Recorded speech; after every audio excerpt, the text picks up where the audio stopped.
Hello everyone, good evening and welcome back to Parikshya Mentor. সকলো খবৰখন্দি আৰু পৰীক্ষা মেটৰ সকলো স্বাগতম জনাইছো। আজি আমি অসম পুলিচৰ ABUB বা SI ৰ বাবে যিসকলে প্ৰস্তুতি চলাব বিচাৰে সো ইয়াৰ আজি ম্যাথছৰ প্ৰথম ক্লাছ হ'ব। প্ৰথম ক্লাছত আমি চেপ্টাৰ নাম্বাৰ সিস্টেম ৰাইট যাক আমি সংখ্যা প্ৰণালী বুলি কওঁ সেই চেপ্টাৰটো বা ইয়াৰ বেসিকবোৰ জানিম আৰু লগতে কিছুমান কোৱেশ্চন যিবোৰ কোৱেশ্চন আহে তেনে কোৱেশ্চন কৰিবলৈ চেষ্টা কৰিম। আৰু এইটো এটা যিসকলে চাই আছে বহুতে চাব পাৰে এইটো এটা ডেমো ক্লাছ হয়। সো এই ক্লাছটো ফ্ৰী হয়। পিছত যিসকলে পাৰচেজ কৰিছে তেওঁলোকে দেখা পাব বা ক্লাছবোৰ এপত শিফট হৈ যাব অতি সোনকালে। যদি আপুনি প্ৰস্তুত কৰি আছে প্ৰস্তুতি চলাই আছে অসম পুলিচৰ বাবে তেনেহ'লে এই কোৰ্সটো এনৰোল কৰিব পাৰে মাত্ৰ 399ত ওকে। আৰু এনৰোল কৰিবলৈ হোৱাটছআপ নাম্বাৰটো আছেই চাগে, হোৱাটছআপ নম্বৰত মেছেজ কৰিলে হ'ল কেনেকৈ এনৰোল কৰিব লাগে। গুড ইভিনিং সকলোক। Abhishek good evening.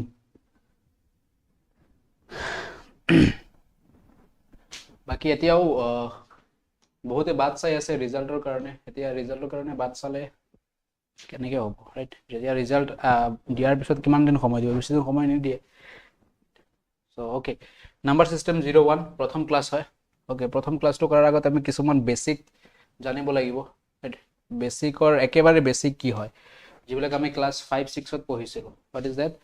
That is স্থানীয় মান আৰু সাংখ্যিক মান হয় নাই, ফেচ ভেলু আৰু যাক আমি প্লেচ ভেলু বুলি কওঁ, মনত আছে নাই, face value and place value বুলি যাক কোৱা হয়। সো ফেচ ভেলু কি হয়, ফেচ ভেলু মানে কাক বুজায়, ফেচ ভেলু মানে সাংখ্যিক মান ৰাইট, স্থান মান নহয়, সাংখ্যিক মান, সাংখ্যিক মান। সাংখ্যিক মান মানে কি বুজায়, যি অংকটোৰ বিষয়ে সুধিব, সেই অংকটোৱে হৈছে ইয়াৰ সাংখ্যিক মান। সাংখ্যিক মান যি অংকটো সুধিব সেই অংকটোৱে। অংক আৰু নাম্বাৰ, অংক আৰু সংখ্যাৰ মাজত পাৰ্থক্য কি? অংক কেইটা আছে ৰাইট, প্ৰথমত ডিজিট এণ্ড নাম্বাৰ ৰাইট, ইংলিছত ক'ব গ'লে ডিজিট বুলি কওঁ আমি, ডিজিট আৰু নাম্বাৰ ইয়াৰ মাজৰ পাৰ্থক্যটো কি হয়? আৰু অসমীয়াত ক'ব গ'লে সংখ্যা, অংক, অংক আৰু সংখ্যা, অংক আৰু সংখ্যা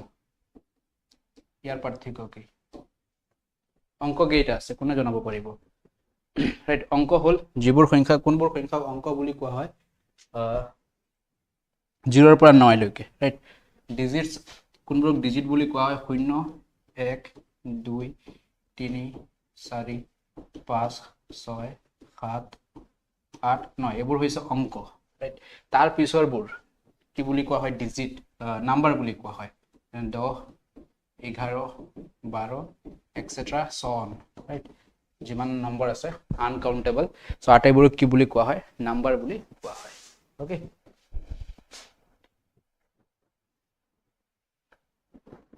সো 0 to 9 এইবিলাক অংক বুলি কোৱা হয়, বা অসমীয়াত ক'বলৈ আমি ইংলিছত ক'লে ডিজিট বুলি কওঁ, আৰু নাম্বাৰ সংখ্যা বুলি কোৱা হয়। চ' এইটো বেছিক হয়, সকলোৱে জানে, বা যদি নাজানে লিখি ল'ব ওকে। চ' ইয়াতে আমি কি চাম, that is face value and place value. এনেধৰণৰ কুৱেশ্যন বনাই, সৰু সুৰা কনচেপ্ট হয়। যেনে যদি এক্সাম্পলৰ সহায়ত আমি চাব যাওঁ, এইটো এটা নাম্বাৰ দিলে 2564, সংখ্যাটো কি দিছে 2564 ৰাইট। এতিয়া 2564ত যদি সোধে 5ৰ ফেচ ভেলু কি হয়, 5ৰ ফেচ ভেলু কি, ফেচ ভেলু, ফেচ ভেলু মানে অসমীয়াত কি বুলি কওঁ আমি, সাংখ্যিক মান। সাংখ্যিক মান কিমান, সাংখ্যিক মান। এতিয়া সাংখ্যিক মান মানে কি বুজায়, ফেচ ভেলু কি বুজায়, মানে ফেচ মানে কি, চেহেৰা ৰাইট। ফেচ মানে কি, যদি আমি চিম্পল ভাষাত ক'ব যাওঁ, চেহেৰা। চেহেৰা মানে কি, যি 5ৰ বিষয়ে সুধিছে সেই 5এই চেহেৰা বুলি ক'লে 5ৰ চেহেৰা 5 হয় নাই। চ' চিম্পল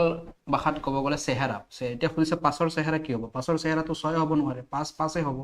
চ' ইয়াৰ এনচাৰ হ'ব, ইয়াৰ এনচাৰ কি হ'ব, এনচাৰ হ'ব 5, মানে সংখ্যাটো নিজে right, number itself, number itself right, সংখ্যাটো নিজে হৈছে ইয়াৰ কি মান বুলি কোৱা হয়, ফেচ ভেলু বা সাংখ্যিক মান বুলি কোৱা হয়। যদি ইয়াত 5 সুধিছে, যদি 4 সুধিলে হয় এনচাৰ 4 হ'লে হয়।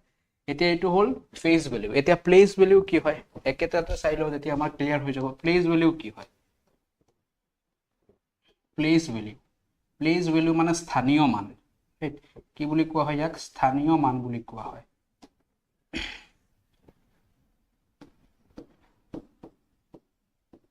স্থানীয় মান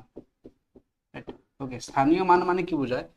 ইয়াত চাওক কিমান স্থানত আছে যেনেকৈ আমি কাউণ্ট কৰোঁ নহয় একক দশক শতক সেইবোৰ হৈছে কি স্থান কোনটো স্থানত আছে স্থানীয় মান ৰাইট যেনে ওৱানছ টেন্স 100 ইংলিছত আমি কাউণ্ট কৰোঁ চ' ঠিক তেনেকৈ ইয়াত আমি একক দশক শতক 5 আছে বা চিম্পল ভাষাত ক'ব গ'লে 5ৰ আমি সুধিছোঁ 5ৰ প্লেচ ভেলু কিমান 5ৰ প্লেচ ভেলু কিমান এতিয়া 5ৰ একক দশক শতক 500 চিম্পল এনেকৈ লিখিব পাৰি এতিয়া যদি 2ৰ সুধিলে হয় 2ৰ প্লেচ ভেলু কিমান তেনেহ'লে 2 লিখি পিছত কেইটা আছে সেইটো চালেও হয় চিম্পল ট্ৰিক 1 2 3 চ' 1 2 3 এইটো হ'ব 2000 2ৰ সাংখ্যিক প্লেচ ভেলু 2000 ৰাইট তো কি বঢ়িয়া খবৰ ৰাইট চ' এনেধৰণৰ বেছিক কনচেপ্টবোৰতো কুৱেশ্যন বনায় এতিয়া ক্লিয়াৰ হ'লনে সাংখ্যিক মান স্থানীয় মান কি হয় yes or no in the comment section good evening সকলোক ৰাইট ক্লিয়াৰ হ'লনে সাংখ্যিক মান আৰু হেৰি মান কি হয় okay this is a demo class only right for next classes এইটো অসম পুলিচৰ বেচৰ ক্লাছ হয় চ' যিসকলে একেবাৰে বেছিকৰ পৰা বস্তুবোৰ শিকিব বিচাৰে যিসকলে অংকত একেবাৰে গণিতত একেবাৰে কেঁচা জইন কৰিব পাৰে অ'কে ইংলিছ ক্লাছ কেতিয়াৰ পৰা আৰম্ভ হ'ব নেক্সট অল্টাৰনেটিভলি চলিব অ'কে নেক্সট এতিয়া এই বস্তুটোতো হৈ গ'ল এতিয়া আমি অংকবোৰক চ' খালী শ্লাইড আছে নেকি খালী শ্লাইডে নাই দেখোন অ'কে অলপ ৰখিব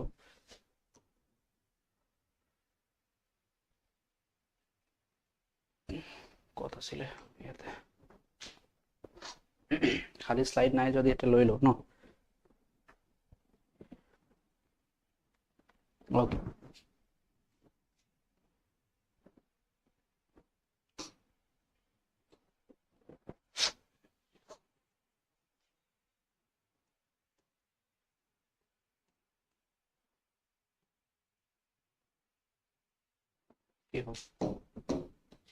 Okay. So ইয়াত চোৱা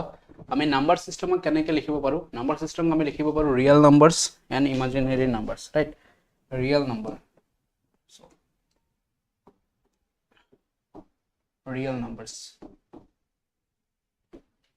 real numbers and imaginary number right imaginary number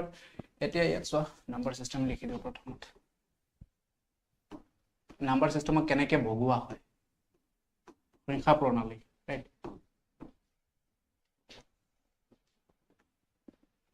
এটা হ'ল আমাৰ ৰিয়েল নাম্বাৰছ আহে ৰিয়েল নাম্বাৰছ বাস্তৱ সংখ্যা ৰিয়েল নাম্বাৰছ আৰু imaginary numbers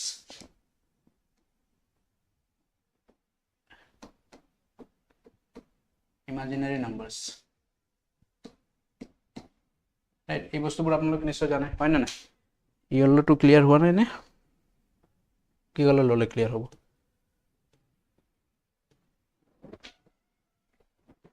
Assam police paid batch নেকি yes it is a paid batch demo class চলি আছে অ'কে চ' ৰিয়েল নাম্বাৰছক আকৌ আমি দুটা ভাগত ভগাব পাৰোঁ ইয়াক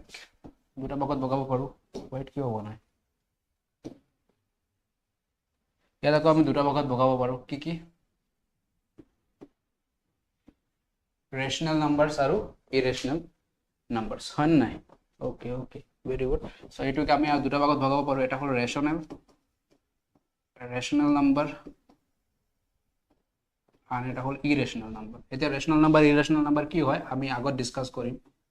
এটা কেনেকৈ ভগো ইয়াৰ ডিভাইড ক্লাছিফাই কেনেকৈ কৰা হৈছে ইৰেচনেল নাম্বাৰছ ইয়াক আকৌ দুটা ভাগত ভগাব পাৰোঁ এতিয়া আমি আকৌ যিটো ৰেচনেল আছে ৰেচনেলক আমি দুটা ভাগত ভগাব পাৰোঁ ৰেচনেলক এটা হৈছে ফ্ৰেকশ্যন এণ্ড ইণ্টিজাৰ্ছ ৰেচনেলক আকৌ আমি দুটা ভাগত ভগাব পাৰোঁ ৰাইট ৰেচনেলক আকৌ আমি ইয়াক আকৌ আমি দুটা ভাগত ভগাব পাৰোঁ আটাইবোৰ সংখ্যা কি হয় কেনেকৈ কি হয় আটাইবোৰ আমি ডিছকাছ কৰিম চ' ইয়াক আকৌ আমি দুটা ভাগত ভগাব পাৰোঁ কি বুলি কোৱা হয় ফ্ৰেকশ্যন আৰু ইণ্টিজাৰ্ছ ৰাইট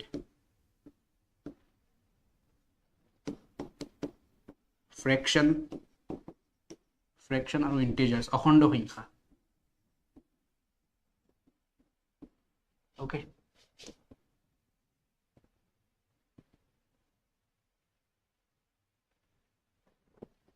অ'কে ক্লিয়াৰ আছেনে fraction and integers Assam police exam কেতিয়া হ'ব যেতিয়া হওক এতিয়া সময়টো আমিতো গম পাম কেতিয়া হ'ব বাকী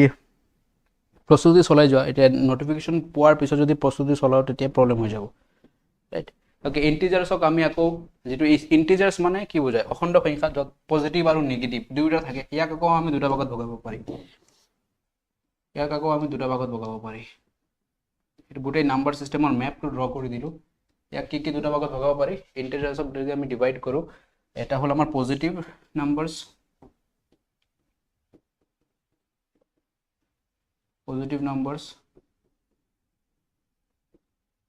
positive numbers and negative numbers zero থাকে but yet just classification কারণে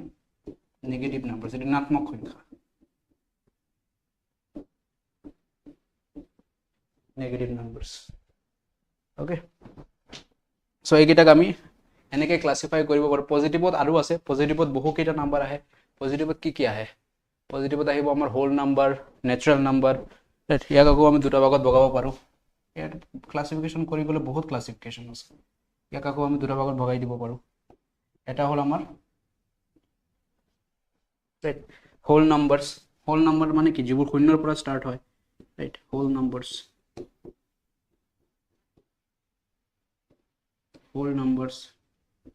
ইয়াক আমি লিখিব পাৰো নেচাৰেল নাম্বাৰসক আকৌ বিভিন্ন ভাগ আছে যেনে নেচাৰেল নাম্বাৰৰ ভিতৰত যুগ্ম সংখ্যা অযুগ্ম সংখ্যা odd number even number prime number এইবিলাক আহে নেচাৰেল নাম্বাৰস সো এটো এটা কমপ্লিট ম্যাপ হয় নাম্বাৰ সিস্টেমৰ এটাইবোৰ আমি জানিব লাগিব কোনটো কি বুলি কোৱা হয় ওকে যদি মনত ৰাখিব স্ক্ৰিনশ্বট মাৰিব মন আছে স্ক্ৰিনশ্বট মাৰি লোৱা ৰিয়েল নাম্বাৰস ইমাজিনাৰী নাম্বাৰ দুটা প্ৰাকৃতিক আমি এনেকে ডিভাইড কৰি দিব পাৰো ৰেশনাল ইৰেশনাল ৰাইট ফ্ৰেকশন ইন্টিজাৰ্ছত আকৌ পজিটিভ নেগেটিভ আহে ওকে এইটো এটা ম্যাপ ওকে এতিয়া আমি চাও এটা সংখ্যা কোনটো কি বুলি কোৱা হয় কেনেকৈ আমি আগুৱাই যাও ওকে ৰিয়েল নাম্বাৰছত আমাৰ কি আহে আটাইবোৰ আহিব ৰেশনাল আহিব ৰিয়েল নাম্বাৰছত আমাৰ কি আহিব ৰেশনাল মানে কি যেবোৰ সংখ্যাক আমি p/q আকাৰত লিখিব পাৰো তেনে সংখ্যাবোৰক ৰেশনাল বুলি কোৱা হয় p/q যেবোৰ লিখিব পাৰো ৰাইট ইৰেশনালত কোনবোৰ হয় যেবিলাক আমি ৰুটৰ আন্ডাৰত থাকে ৰাইট তেনে সংখ্যাবোৰক যেনে √3 এটো এটা কি নাম্বাৰ ইৰেশনাল নাম্বাৰ ৰেশনালত আকৌ ফ্ৰেকশনো থাকিব পাৰে এই আটাইবোৰ বস্তু ৰিয়েল নাম্বাৰত থাকে ওকে এটো হল ৰিয়েল নাম্বাৰস ইমাজিনাৰীত কি থাকিব এইবিলাকত মাইনাসত থাকে ৰাইট √-3 ৰাইট √- কাল্পনিক সংখ্যা বুলি কোৱা হয় √-5 যিবোৰ হেৰি উলাব নোৱাৰি আমি আৰু লগতে মাইনাস থাকে তেনে সংখ্যাবোৰ ওকে ওকে এতিয়া আমি আকৌ back to hour slides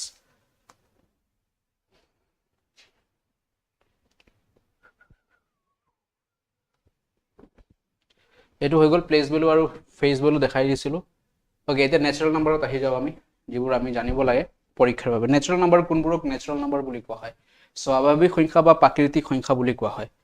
okay স্বাভাৱিক সংখ্যা বা প্ৰাকৃতিক সংখ্যা বুলি কোৱা হয় কোনবোৰক যিবোৰ আমাৰ কাউন্টিং নাম্বাৰস আছে ৰাইট কাউন্টিং নাম্বাৰস কৰ পৰা একৰ পৰা স্টাৰ্ট হয় যেন তেনে সংখ্যাবোৰক আমি কি বুলি কওঁ নেচাৰেল নাম্বাৰ স্বাভাৱিক সংখ্যা বা প্ৰাকৃতিক সংখ্যা যিবোৰ নাম্বাৰ কিহৰ পৰা স্টাৰ্ট হয় যিবোৰ নাম্বাৰ একৰ পৰা স্টাৰ্ট হয় তেনে সংখ্যাবোৰক আমি কি বুলি কওঁ আৰু ইয়াক খুচুৱা হয় ক্যাপিটাল এন এৰে খুচুৱা হয় ডেনোট কৰা হয় 1 2 3 4 স্টাৰ্টিং কৰ পৰা হয় মনত ৰাখিব নেচাৰেল নাম্বাৰ স্বাভাৱিক সংখ্যাৰ স্টাৰ্টিং সদায় একৰ পৰা হয় হোল নাম্বাৰৰ স্টাৰ্টিং শূন্যৰ পৰা হয় ৰাইট এই দুটাৰ ডিফাৰেন্স বহুতৰ কনফিউজনত আহি যায় নেচাৰেল নাম্বাৰ প্ৰাকৃতিক সংখ্যা বা স্বাভাৱিক সংখ্যা একৰ পৰা হয় হোল নাম্বাৰ শূন্যৰ পৰা স্টাৰ্ট হয় ওকে সো এইটো এটা মনত ৰাখিবলগীয়া বস্তু আৰু আটাইতকৈ সৰু এক হ'ব সৰু নেচাৰেল নাম্বাৰ 1 ওকে বাকি ডেফিনিশন লিখা আছে ডেফিনিশন মুখস্থ কৰি লাভ নাই বস্তুবোৰ বুজিব লাগে ওকে নেক্সট হোল নাম্বাৰস পূৰ্ণ সংখ্যা ওকে হোল নাম্বাৰস কোনবোৰ কোৱা হয় যিবোৰ শূন্যৰ পৰা স্টাৰ্ট হয় অলপ আগতে কৈছো 0 1 2 3 এইবোৰ কি বুলি কোৱা হয় ইয়াক খুচুৱা কিহেৰে খুচুৱা হয় w ৰে খুচুৱা হয় ৰাইট হোল নাম্বাৰস 0 1 2 3 শূন্যৰ পৰা স্টাৰ্ট হয় তেনেবোৰক হোল নাম্বাৰস বুলি কোৱা হয় এন্ড এটো ইয়াতে লিখা আছে the smallest whole number আটাইতকৈ সৰু হোল নাম্বাৰ কি হ'ব শূন্য smallest আটাইতকৈ সৰু কোনটো 0 ওকে নেক্সট এতিয়া ইন্টিজাৰ্স লিখা আছে নে নাই ৰেশনাল নাম্বাৰস আহিব ওকে ৰেশনালৰ আগত আমি এবাৰ ইন্টিজাৰ্স চাইলো তাৰ পিছত ৰেশনালত যাম ওকে ইন্টিজাৰ্স ওকে ইন্টিজাৰ্স অফ কিহেৰে খুচুৱা হয় z ৰাইট ইন্টিজাৰ্সত কিহেৰে খুচুৱা হয় z এটা ইন্টিজাৰ্সত কোনবোৰ সংখ্যা থাকে ইন্টিজাৰ্সত মাইনাসও থাকিব পাৰে যেনে .. -4 -3 -2 -1 0 then 1 2 3 4 so on so তাৰ মানে আমি কি ক'ব পাৰো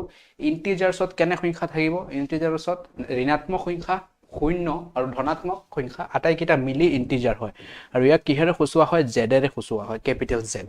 ৰাইট মনত ৰাখিব কি বুলি ক'লো ইন্টিজাৰছত কি কি থাকে ঋণাত্মক সংখ্যা থাকিব ৰাইট শূন্য থাকিব আৰু ধনাত্মক সংখ্যা এই আটাইকেইটা মিলি ইন্টিজাৰছ হয় আৰু ইয়াৰ ওপৰত কনসেপ্ট কুৱেশ্যন বনাইছিলে এইবাৰ এডিআৰিত বনাইছে ইয়াৰ ওপৰত ইন্টিজাৰছৰ ওপৰত ৰাইট সো মনত ৰাখিব ইন্টিজাৰছ কি হয় ঋণাত্মক শূন্য আৰু ধনাত্মক ওকে এতিয়া ৰেশনাল নাম্বাৰছ কোনবোৰ পৰিমেয় সংখ্যা আমি ক'ব গ'লে পৰিমেয় সংখ্যা কোনবোৰ কোৱা হয় ৰেশনাল নাম্বাৰ যিবোৰক আমি p/q আকাৰত লিখিব পাৰো ৰাইট যিবোৰ সংখ্যাক আমি p/q p ওপৰত p তলত q এনে আকাৰত লিখি দিব পাৰো তাক কি বুলি কোৱা হয় তাক কোৱা হয় ৰেশনাল নাম্বাৰছ পৰিমেয় সংখ্যা বুলি কওঁ আমি অসমীয়াত ৰেশনাল নাম্বাৰ বুলি কোৱা হয় এতিয়া ইয়াৰ এটা শৰ্ত আছে শৰ্তটো কি হয় p ৰেশনাল নাম্বাৰ আৰু অসমীয়াত বুলি ক'ব যদি যাও আমি পৰিমেয় সংখ্যা এতিয়া ইয়াৰ শৰ্তটো কি হয় পৰিমেয় সংখ্যাৰ শৰ্তটো কি শৰ্তটো হ'ল যে তলত যেটো q আছে নহয় এটো 0 হ'ব নোৱাৰে তাৰ মানে q not equal to 0 এটো শৰ্তটো কি that is q cannot be 0 right q কেতিয়াও 0 হ'ব নোৱাৰে মানে তলত কেতিয়াও 0 হ'ব নোৱাৰে ফৰ এক্সাম্পল p/q এক্সাম্পল ইয়াত কিছুমান দিয়া আছে যেনে ইয়াত কি লিখিছো আমি 3/2 right 3/2 3 তলত 2 3/2 এটো p/q আকাৰত আছে নে নাই p/q আকাৰত আছে p/q আকাৰত আছে p3 q2 p/q আকাৰত আছে q শূন্য হ'ব না লাগে শৰ্তটো আছিল যে q শূন্য নহব সো q2 আছে কোনো প্ৰবলেম নাই তাৰ মানে আমি ক'ব পাৰো ইট ইজ এ কি বুলি ক'ব পাৰো আমি এটো এটা পৰিমেয় সংখ্যা বা it is a rational numbers right it is a rational numbers বুলি ক'ব পাৰো ঠিক তেনেদৰে এতিয়া -7/9 এতিয়া যদি ইয়াত মাইনাস লগাই দিয়ে 7/9 ইয়াত কিবা খলনি হ'বনে ইয়াক আমি ক'ব পাৰো নে নাই পাৰো কাৰণ p/q লিখিব লাগে আৰু p ৰ বাবে কোনো শৰ্ত নাই p ধনাত্মকও হ'ব পাৰে ঋণাত্মকও হ'ব পাৰে ৰাইট কিন্তু q ৰ বাবে শৰ্ত ৰাখিছে যে q শূন্য হ'ব নোৱাৰে সো ইয়াক আমি p/q ৰ ওপৰত লিখি দিও যদি এটো p হৈ গ'ল এটো q হৈ গ'ল p আমাৰ -7 q হৈ গ'ল 9 সো এটো এটা কি সংখ্যা পৰিমেয় সংখ্যা হৈ গ'ল ঠিক তেনেদৰে 5 এতিয়া বহুতৰ মনত কোৱেশ্চন আহিব এটো এটা হৈ গ'ল এটো এটা হৈ গ'ল 5ক কেনেকৈ আমি p/q লিখিম কাৰণ p/q হলেহে পৰিমেয় হ'ব হয় না সো কেনেকৈ p/q হ'ব সো 5ৰ তলত যদি মই এনেকৈ 1 এটা লিখি দিও কিবা খলনি হ'বনে 5ৰ মান কিবা চেঞ্জ হ'বনে 5ৰ ভ্যালু কিবা চেঞ্জ হ'বনে কিবা চেঞ্জ হ'বনে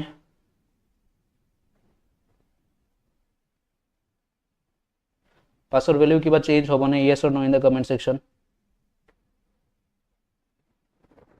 নহয় ৰাইট 5 থাকিব সো ইয়াক আমি লিখি দিব পাৰো p/q p পাস হৈ গ'ল q 1 হৈ গ'ল ৰাইট p/q সো এটো এটা পৰিমেয় সংখ্যা হয় নাই ঠিক তেনেদৰে -2 ৰ তলতো আমি -2 ৰ তলতো 1 লিখিব পাৰো একো পৰিৱৰ্তন নহয় জাস্ট তলৰ সংখ্যাটো 0 হ'ব না লাগে ওকে এটো p/q এটো হৈ গ'ল পৰিমেয় সংখ্যা ওকে নেক্সট এতিয়া পৰিমেয় সংখ্যা ক্লিয়াৰ আছে সকলোৰ পৰিমেয় সংখ্যা কি হয় এতিয়া অপৰিমেয় কি হ'ব অপৰিমেয় হেতু হ'ব যেটো আমি p/q লিখিব নোৱাৰি ৰাইট ইৰেশনাল নাম্বাৰস আগৰটো আছিল ৰেশনাল নাম্বাৰ এতিয়া হল ইৰেশনাল কি হ'ব ৰেশনাল যদি ৰেশনাল আছিল যাক আমি p/q লিখিব পাৰো ইৰেশনাল যাক আমি p/q লিখিব নোৱাৰি ৰাইট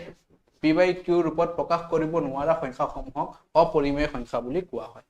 ফৰ এক্সাম্পল এইটো মনত ৰাখিব ইয়াৰ পৰা বহু কোৱেশ্চন বনাই দিয়ে এনেকৈ চাৰিটা অপচন দি দিব a b c d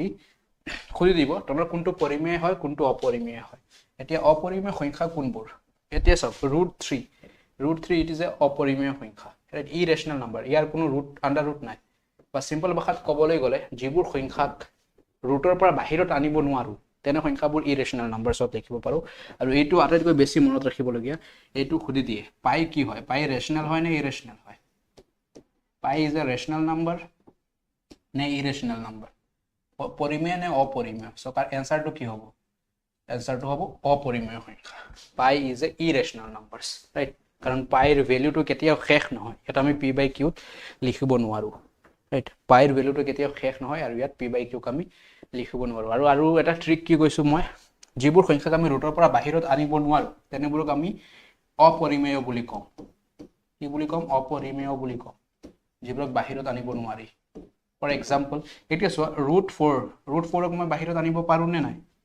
√4ক মই বাহিৰত আনি ল'ব পাৰোঁ কেনেকৈ 4 কি হয় 4 2ৰ স্কয়াৰ হয়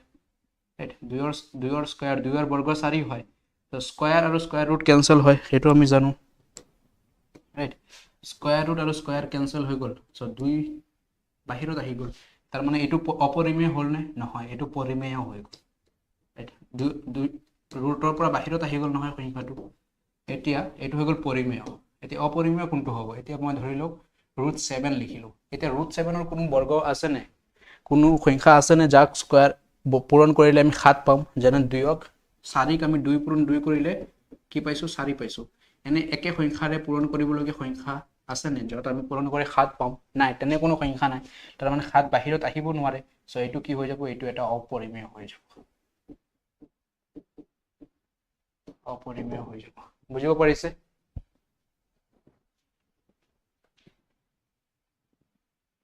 এটা অপৰিমেয় হৈ যাব ওকে সো নেক্সট পৰিমেয় অপৰিমেয় বুজাবলৈ চেষ্টা কৰিছোঁ আশা কৰোঁ বুজিব পাৰিছে আপোনালোকে নেক্সট এতিয়া ইভেন নাম্বাৰটো মই ক'ব লাগিব নেকি ইভেন নাম্বাৰ কাক কোৱা হয় যুগ্ম সংখ্যা কাক কোৱা হয় সো যিবোৰ সংখ্যাক আমি 2ৰে হৰণ কৰিব পাৰোঁ সম্পূৰ্ণৰূপে হৰণ কৰিব পাৰোঁ তেনে সংখ্যাবোৰক আমি কি বুলি ক'ব পাৰোঁ ইভেন নাম্বাৰছ বুলি ক'ব পাৰোঁ যুগ্ম সংখ্যা বুলি ক'ব পাৰোঁ বা যিবোৰ সংখ্যাৰ আমি এনেকৈ ক'ব পাৰোঁ যিবোৰ সংখ্যাৰ এককৰ স্থানত ধৰি লওক এইটো এটা সংখ্যা লিখিলোঁ মই 278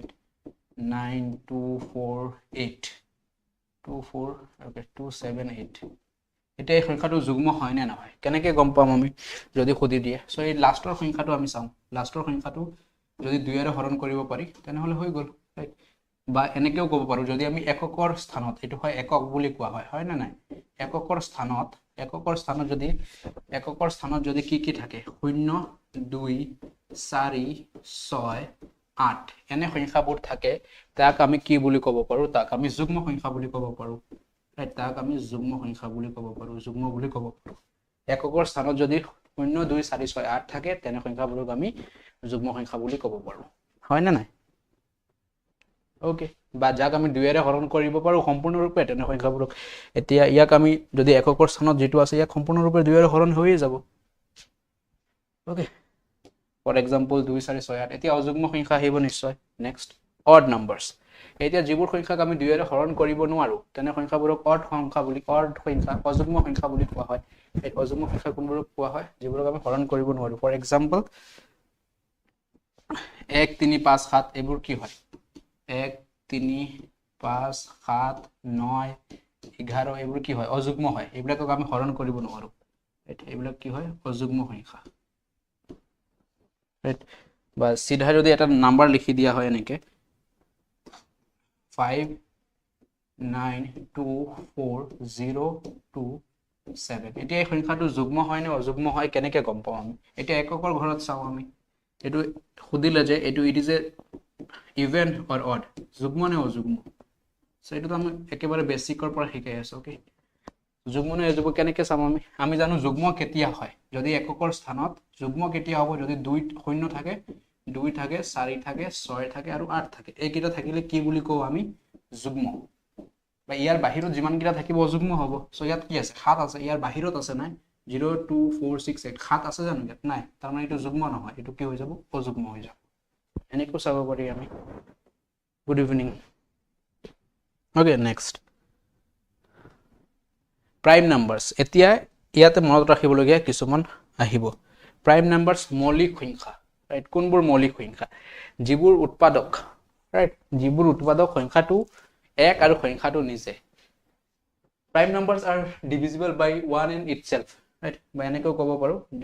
যিবোৰ সংখ্যাক আমি 1 আৰু সংখ্যাটোৰ দ্বাৰা হৰণ কৰিব পাৰি তেনে সংখ্যাবোৰক প্ৰাইম বুলি কোৱা হয় ফৰ এক্সাম্পল প্ৰাইম মানে কি আমি অসমীয়াত কওঁ মৌলিক সংখ্যা মৌলিক এতিয়া মৌলিক সংখ্যা কোনবোৰ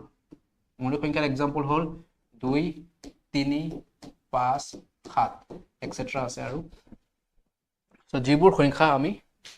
সংখ্যাৰ উৎপাদক 1 আৰু সংখ্যাটো নিজে হয় এতিয়া 2ক যদি মই ভাঙিবলৈ চেষ্টা কৰোঁ কেনেকৈ লিখিব পাৰোঁ 1 পূৰণ 2 আৰু কোনো উপায় আছেনে ইয়াক ভাঙিবলৈ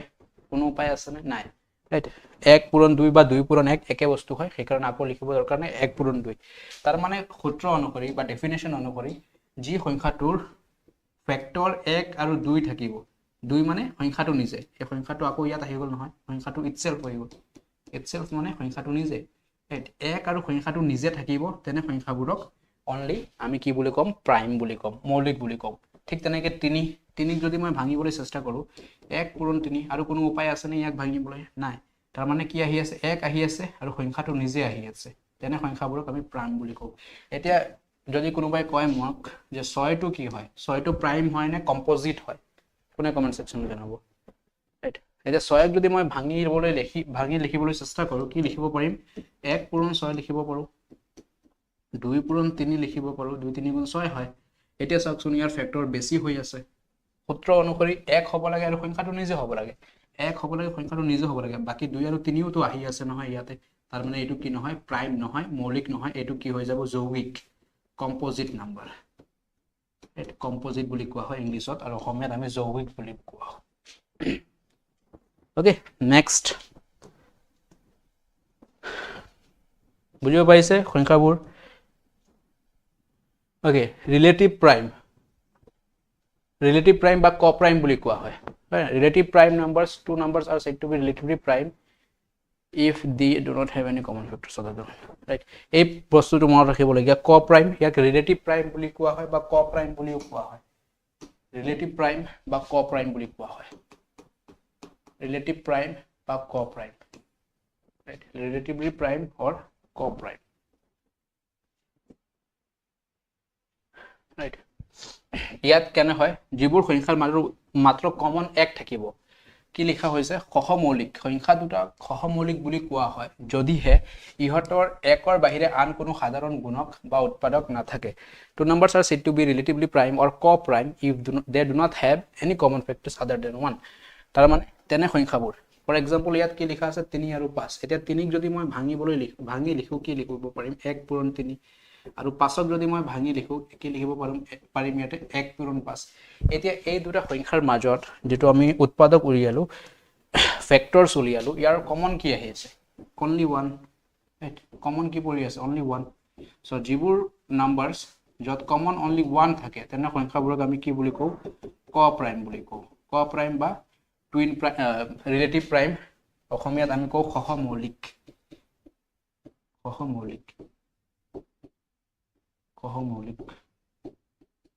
ওকে মনত থাকিব বাকি কিটা ভাঙি চেষ্টা কৰিব পাৰে 4 7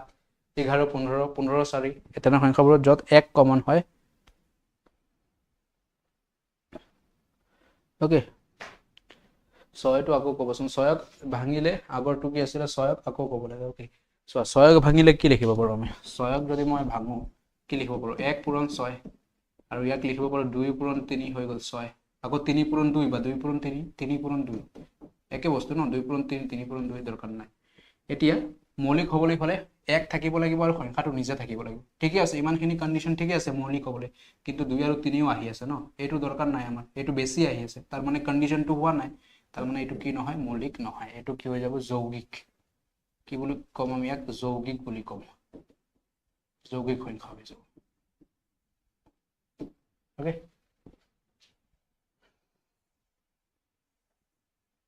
কি হ'ব ইমান সৰুকৈ আহি আছে এই ৰেখাটো ওকে সো ইয়াতে ক্লিয়াৰ হ'ল co-prime কি হয় নেক্সট এতিয়া twin prime maybe yes twin prime এতিয়া চোৱা co-primeত এনে কোনো কন্ডিশন নাছিলে আগৰটো আছিলে co-prime এতিয়া co-prime হ'বলে ইয়াত কোনো কন্ডিশন নাই যে দুয়োটা প্ৰাইমে হ'ব লাগিব co-prime হ'লে যে এইটো প্ৰাইম এইটো মৌলিক সংখ্যা হ'ব লাগিব এইটো মৌলিক সংখ্যা হ'ব লাগিব তেনে কোনো কন্ডিশন নাই মাত্ৰ হিয়তৰ এটা কন্ডিশন আছে যে হিয়তৰ মাজৰ যেটো উৎপাদক হ'ব কমন 1 থাকিব লাগে এইটো 4 টো মৌলিক নহয় যৌগিক হয় 7 হয় 15 টো মৌলিক নহয় এইটো যৌগিক হয় তাৰ মানে ইয়াৰ কোনো কন্ডিশন নাই যে দুয়োটা সংখ্যা যেটো আমি লম দুয়োটা মৌলিক হ'ব লাগিব নে যৌগিক হ'ব লাগিব কোনো কন্ডিশন নাই কোনো শৰ্ত নাই মৌলিক হলে হ'ব যৌগিক হলে হ'ব কিহত co-primeত মাত্ৰ এটা কন্ডিশন ৰাখিছে যে হিয়তৰ যেটো সাধাৰণ কমন ফেক্টৰ হ'ব যেটো কমন ফ্যাক্টৰ হ'ব এই কমন ফ্যাক্টৰটো কি থাকিব লাগে 1 থাকিব লাগে ওকে এটো কন্ডিশন মনত থাকিব ওকে নেক্সট এতিয়া সোয়া ইয়াত কোনো কন্ডিশন আছিল কিন্তু টুইন প্ৰাইমত যমজ মৌলিক যেটো কোৱা হয় ইয়াত কন্ডিশন আছে ইয়াত যমজ মৌলিক যমজ মানে কি দুইটা সেম যমজ টুইন প্ৰাইম সো ইয়াত কন্ডিশন আছে দুইটা প্ৰাইম হ'ব লাগিব দুইটা মৌলিক থাকিব লাগিব দুইটা মৌলিক হ'ব লাগিব যেনে 3 এটা মৌলিক সংখ্যা হয় 5 এটা মৌলিক সংখ্যা হয় 5 আৰু 7 দুইটা মৌলিক তেনে সংখ্যাবোৰ দুইটা বোথ কন্ডিশন কি হয় বোথ কি হ'ব লাগিব দুইটা সংখ্যা আমাৰ প্ৰাইম হ'ব লাগিব মৌলিক হ'ব লাগিব এই দুটা সংখ্যা both should be prime right আৰু কন্ডিশন এটো এটা কন্ডিশন দুই নম্বৰ কন্ডিশন প্ৰাইম নাম্বাৰৰ মাজৰ ডিফাৰেন্স কিমান থাকিব লাগিব 2 থাকিব লাগিব আগৰটো ডিফাৰেন্স কিমান আগৰটো ডিফাৰেন্স নাছিল আগৰটো কমন আছিল ইয়াত ডিফাৰেন্স 2 থাকিব লাগিব ওকে দুটা সংখ্যাৰ মাজৰ পাৰ্থক্য 2 থাকিব লাগিব তেনে সংখ্যাবোৰক আমি যৌগিক সংখ্যা বুলি কওঁ ইয়াত এতিয়া আমি যদি এক্সাম্পলবোৰ চাও 3 আৰু 5 দুইটা মৌলিক হয় কন্ডিশন 1 স্যাটিসফাইড কন্ডিশন 2 সিহঁতৰ মাজৰ পাৰ্থক্য 2 থাকিব লাগিব 5 আৰু 3 ৰ মাজৰ পাৰ্থক্য কিমান 2 ঠিকই আছে 5 আৰু 7 দুইটা কন্ডিশন 1 দুইটা সংখ্যা মৌলিক থাকিব লাগিব 5 আৰু 5ও মৌলিক সংখ্যা 7ও মৌলিক সংখ্যা সিহঁতৰ মাজৰ পাৰ্থক্য 2 ঠিকই আছে মৌলিক হয় 11ও মৌলিক 13ও মৌলিক আৰু সিহঁতৰ মাজৰ পাৰ্থক্য 2 কাৰেক্ট আনসাৰ এটা যদি মই এটা কোৱেশ্চন খুদু আপোনালোক যে 5 আৰু 11 এটো টুইন প্ৰাইম হয় নে 5 আৰু 11 twin prime yes or no twin prime হয় নে যমজ মৌলিক হয় নে twin prime yes no comment section 5 আৰু 11 জিকে ক্লাস হ'ব নে আজি জিকে ক্লাস অলৰেডি অসম পুলিচৰ অলৰেডি হৈ গল 6 pm 6টা বজাত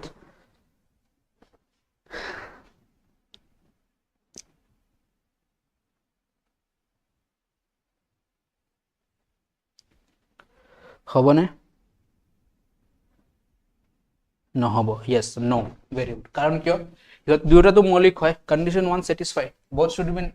prime দুটা মৌলিক হ'ব লাগে প্রাইম হয় 5 মৌলিক হয় 11 11 মৌলিক হয় বাট কন্ডিশন নাম্বার 2 দে ইহতৰ মাজৰ পাৰ্থক্য 2 হ'ব লাগে ইহতৰ মাজৰ পাৰ্থক্য কিমান 5 আৰু 11 মাজৰ ডিফাৰেন্স 6 আহি আছে এটো কন্ডিশন স্যাটিসফাই হোৱাই নাই তাৰ মানে এটো নহয় নো হ'ব ইয়াৰ কাৰেক্ট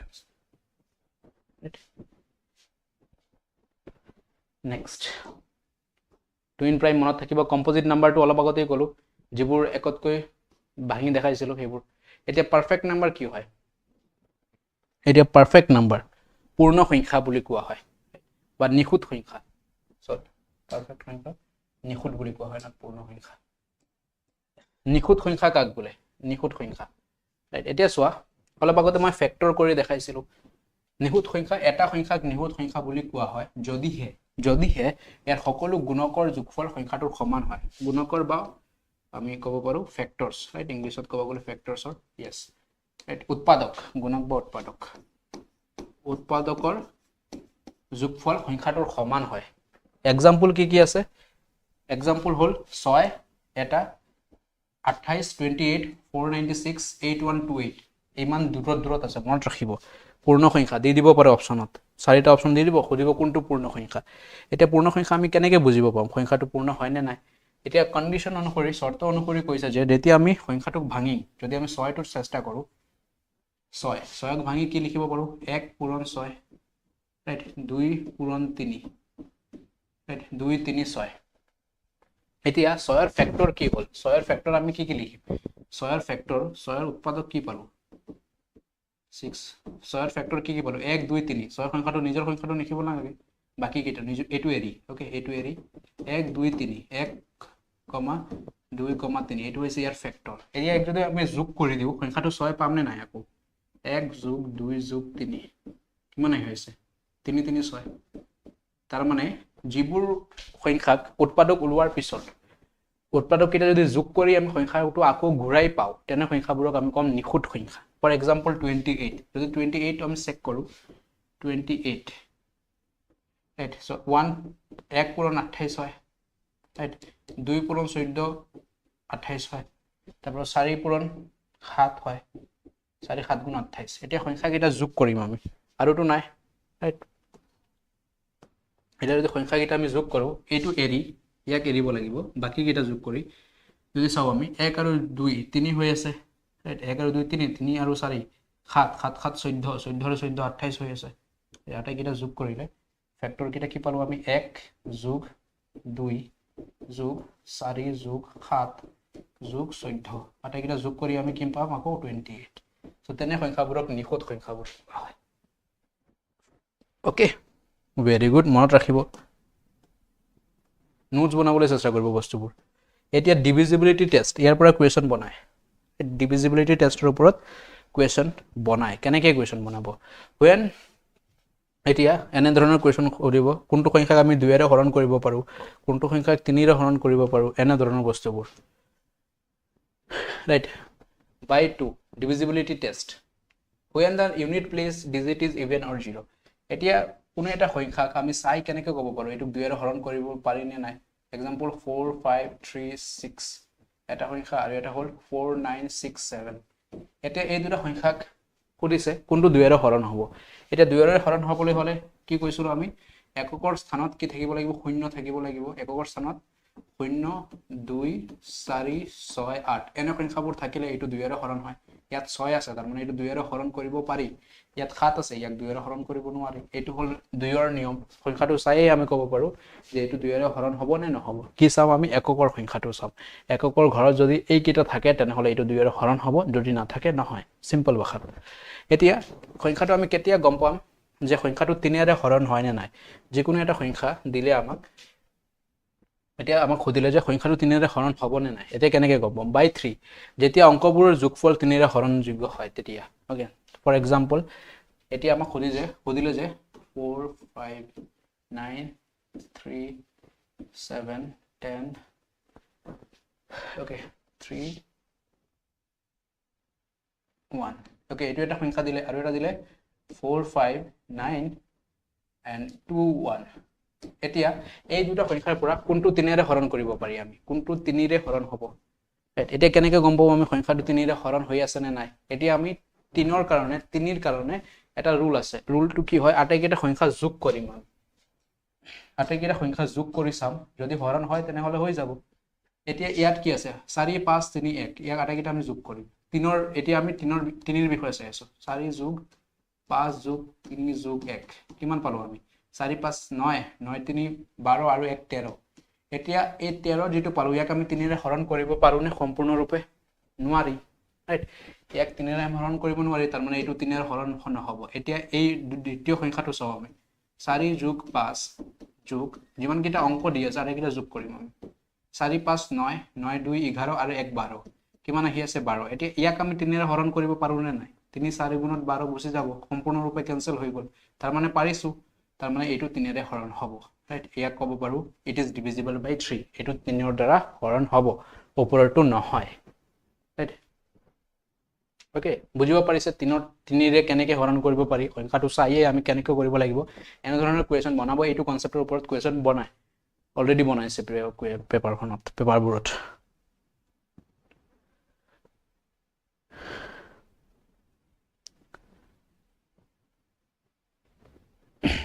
ওকে ক্লিয়াৰ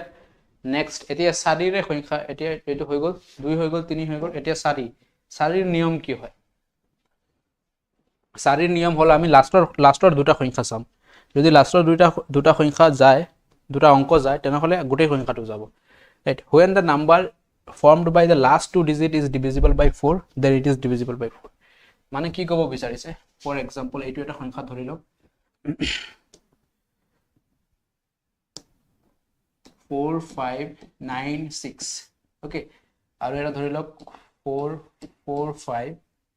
9 3 এতিয়া ইয়াক সুধিলে যে ইয়াক আমি এই দুটাৰ ভিতৰত কোনটো আমি 4ৰে হৰণ কৰিব পাৰি এতিয়া আমি কেনেকৈ বুজি পাম এতিয়া 4ৰে হৰণ কৰিবলৈ হ'লে লাষ্টৰ দুটা সংখ্যা বনি আছে 96 আৰু ইয়াত 93 দুটা অংকৰ সংখ্যা ইয়াক যদি আমি 4ৰে হৰণ কৰিব পাৰোঁ সম্পূৰ্ণৰূপে তেনেহ'লে গোটেই সংখ্যাটো 4ৰ দ্বাৰা হৰণ হ'ব মানে কি ক'লোঁ লাষ্টৰ দুটা অংকৰ দ্বাৰা গঠিত যিটো সংখ্যা হ'ব ইয়াক যদি আমি 4ৰে হৰণ কৰিব পাৰি তেনেহ'লে গোটেই সংখ্যাটো হ'ব এতিয়া মই যদি 96ক 4ৰে হৰণ কৰিব পাৰি নে নাই পাৰি 96ক যদি মই 4ৰে হৰণ কৰোঁ কিমান বাৰত যাব 4 2 বাৰত 8 এক বাকি থাকিল 16 4 4 গুণ 16 24 বাৰত সম্পূৰ্ণৰূপে কেনসেল হৈ আছে তাৰ মানে এইটো 4 দ্বাৰা হৰণ হ'ব ৰাইট এতিয়া 93 এটা 93 ক মই 4 ৰে হৰণ কৰিব পাৰিম জানো 93 ক মই যদি মই 4 ৰে হৰণ কৰিয়ে চাও কিমান হ'ব 4 2 গুণত 8 ইয়াত কিমান বাকি থাকিব 1 আৰু 13 13 সম্পূৰ্ণৰূপে কেতিয়াও না যায় 4 3 বাৰত 12 যাব 1 তথাপি ৰিমাইন্ডাৰত 1 থাকি যাব তাৰ মানে সম্পূৰ্ণৰূপে হৰণ নহয় তাৰ মানে এই দুটা সংখ্যা যদি নহয় গোটেই সংখ্যাটো 4 ৰ দ্বাৰা হৰণ নহব ওকে 4 টো ক্লিয়াৰ হ'ল 4 টো ক্লিয়াৰ হ'ল yes or no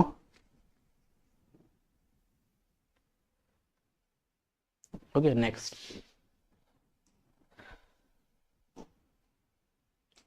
এতিয়া 5 দ্বাৰাটো ইজি হয় যদি 0 আৰু এককৰ স্থানত যিকোনো এটা সংখ্যাৰ এককৰ স্থানত যদি 0 আৰু 5 থাকে তেনে ইয়াক আমি 5 দ্বাৰা হৰণ কৰিব পাৰি ৰাইট এককৰ ঘৰত কি থাকিব লাগিব এতিয়া সংখ্যা এটা লও আমি 5952 আৰু এটা ললো 56785 আৰু এটা লও 7920 এতিয়া এই তিনিটাৰ ভিতৰত কোন কেইটা 5 ৰে হৰণ কৰিব পাৰি আমি কেনেকৈ চাম আমি এতিয়া আমি কি বুলি ক'লে যেতিয়া এককৰ স্থানত সংখ্যাটো 0 বা 5 হয় তেতিয়া আমি 5 ৰে কৰিব পাৰি ইয়াত এককৰ স্থান কোন কেইটা এটা হল আমাৰ এককৰ স্থান ইয়াত 2 আছে 2 হলে 5 ৰে নহব 5 ৰে হবলৈ হলে 0 বা 5 থাকিব লাগিব আইদাৰ 0 অৰ 5 এই দুটাৰ পৰা এটা সো ইয়াত 5 আছে এটো 5 ৰ দ্বাৰা ডিভিজিবল হ'ব এটো 5 ৰে হৰণ কৰিব পাৰি ইয়াত 0 আছে এটো কন্ডিশন স্যাটিসফাই কৰি আছে এটো হৰণ কৰিব পাৰি ইয়াক নোৱাৰি ৰাইট ইয়াক নোৱাৰি সো গোটেই সংখ্যা কেইটা হৰণ কৰি চাব না লাগে বস্তুবোৰ যেতিয়া মনত থাকি যাব জাস্ট কোৱেশ্চন কেইটা চালেই হ'ল নেক্সট এতিয়া 6 ৰ সংখ্যাটো কি আছিল 6 টো আছিল যদি সংখ্যাটো 2 আৰু 3 2 ৰ দ্বাৰা 2 দ্বাৰা হৰণ হয় তেতিয়া হয় ফৰ এক্সাম্পল এতিয়া 6 ৰ কন্ডিশন কি আছিল 6 ৰে কেনেকৈ আমি হৰণ কৰিব পাৰো ৰাইট 6 ৰে সংখ্যা কেইটা চাই কেনেকৈ হ'ব পাৰো এটো যে 6 ৰে হ'ব নে নাই ওকে ধৰি 4 5 ওকে 4 2 7 8 9 এতিয়া এই সংখ্যাটো 6 ৰে হৰণ হ'ব নে নাই কেনেকৈ গম পাম আমি ওকে এইটো এটা লিখিলো আৰু এটা লিখি দিও আমি 4 3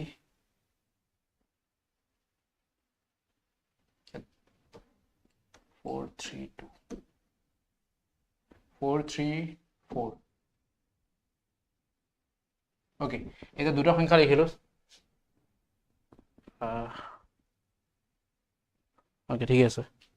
এতিয়া দুটাৰ ভিতৰত কোন কেইটা 6 ৰে হৰণ কৰিব পাৰি কোনটো আমি 6 ৰে হৰণ কৰিব পাৰো 6 ৰ কন্ডিশন কি ৰাখিছে 6 ৰ কন্ডিশন হ'ল 2 আৰু 3 দুইটাৰে হৰণ হ'ব লাগিব 6 ৰ কন্ডিশন হ'ল 6 কন্ডিশন হ'ল যে 6 কৰিবলৈ হলে 2 আৰু 3 দুইটাৰে যাব লাগিব 2 ৰ কন্ডিশন কি আছিল 2 ৰ কন্ডিশন আছিল যে এককৰ ঘৰত 0 2 4 6 8 দুইটা কন্ডিশন আমি চেক কৰিব লাগিব এটা এটাকে 2 ৰ কন্ডিশন চেক কৰিব লাগিব 3 ৰ কন্ডিশন চেক কৰিব লাগিব 3 ৰ কন্ডিশন কি আছিল 3 ৰ কন্ডিশন আছিল যে আটাই কেইটা সংখ্যা যোগ কৰি যদি ইয়াক আমি 3 ৰে হৰণ কৰিব পাৰো তেনে হলে হৈ যাব হয় না সো আমি এটা এটাকৈ দুটা চেক কৰিম এটা 2 ৰ কন্ডিশনটো আছিল যে এককৰ ঘৰত 0 2 4 6 8 হ'ব লাগে এককৰ ঘৰত 0 2 4 6 2 আছে প্ৰথম কন্ডিশন স্যাটিসফাই 2 ৰ কন্ডিশন স্যাটিসফাই হৈ গল এটা 3 ৰ কন্ডিশন স্যাটিসফাই কৰিব লাগিব 3 ৰ কন্ডিশন স্যাটিসফাই কি আছিল আটাই কেইটা যোগ কৰি 3 ৰে হৰণ 4 3 এটা আটাই কেইটা যদি আমি যোগ কৰো 4 যোগ 3 যোগ 2 কি হৈ আছে 4 3 7 7 2 9 রাইট কি আহি আছে 9 আহি আছে 9ক আমি 3 ৰে হৰণ কৰি দিব পাৰো 3 3 গুণত 9 যায় হয় না সো এটো হৈ গল তাৰ মানে আমি ক'ব পাৰো ইয়াক যিকেইটা কন্ডিশন আছিল আমাৰ 2 আৰু 3 ৰ দুটা হৈ আছে তাৰ মানে এটো আমি 6 ৰে হৰণ কৰিব পাৰি হয় না 6 ৰে হৰণ কৰিব পাৰি ঠিক তেনেদৰে 4 3 আৰু 4 ইয়াত আমি প্ৰথমত কোনটো চেক কৰিব লাগিব প্ৰথমত 2 ৰ চেক কৰিব লাগিব তাৰ পিছত 3 ৰ চেক কৰিব লাগিব এটা 2 ৰ চেক কৰিবলৈ হলে 2 ৰ কন্ডিশনটো আছিল যে এককৰ ঘৰত 0 2 4 6 8 থাকিব লাগে সো 4 আছে 2 ৰ কন্ডিশনটো আমাৰ স্যাটিসফাই হৈ গল এটা 3 ৰ কন্ডিশনটো চেক কৰিব লাগে 3 ৰ কন্ডিশন কি আছিল আটাই কেইটা যোগ কৰিব লাগিব 4 যোগ 3 যোগ 4 4 3 7 7 4 11 এতিয়া আমি যোগ কৰি পালো 11 11ক মই 3 ৰে হৰণ কৰিব পাৰিম জানো নোৱাৰি তাৰ মানে এই সংখ্যাটো 6 ৰ দ্বাৰা হৰণ নহব ৰাইট তাৰ মানে এই সংখ্যাটো 6 ৰ দ্বাৰা হৰণ কৰিব নোৱাৰি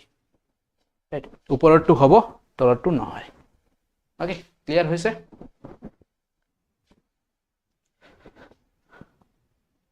ক্লিয়াৰ ওকে এতিয়া 9 9টো বহুত আহে ৰাইট কুৱেশ্যনত হয় 3টো দিব 9টো দিব নহ'লে 11টো দিয়ে প্ৰায় এই 3টা 4টাৰ পৰা এটা দিয়ে এক্সামিনাৰে কোনকেইটা দিয়ে এটা দিয়ে আমাৰ 3 9 আৰু 11 এতিয়া 9 আৰু 3ৰ কণ্ডিশ্যনটো ছেইম ৰাইট 9ৰে কেতিয়া আমি ক'ব পাৰোঁ when the sum of digit same আটাইকেইটা যোগ কৰিব লাগিব যোগ কৰি যদি 9ৰে হৰণ হয় তেনেহ'লে হৈ যায় ফৰ এক্সাম্পল এতিয়া এই সংখ্যাটো 9ৰে হৰণ হ'বনে নাই ৰাইট আৰু এটা লিখি দিওঁ মই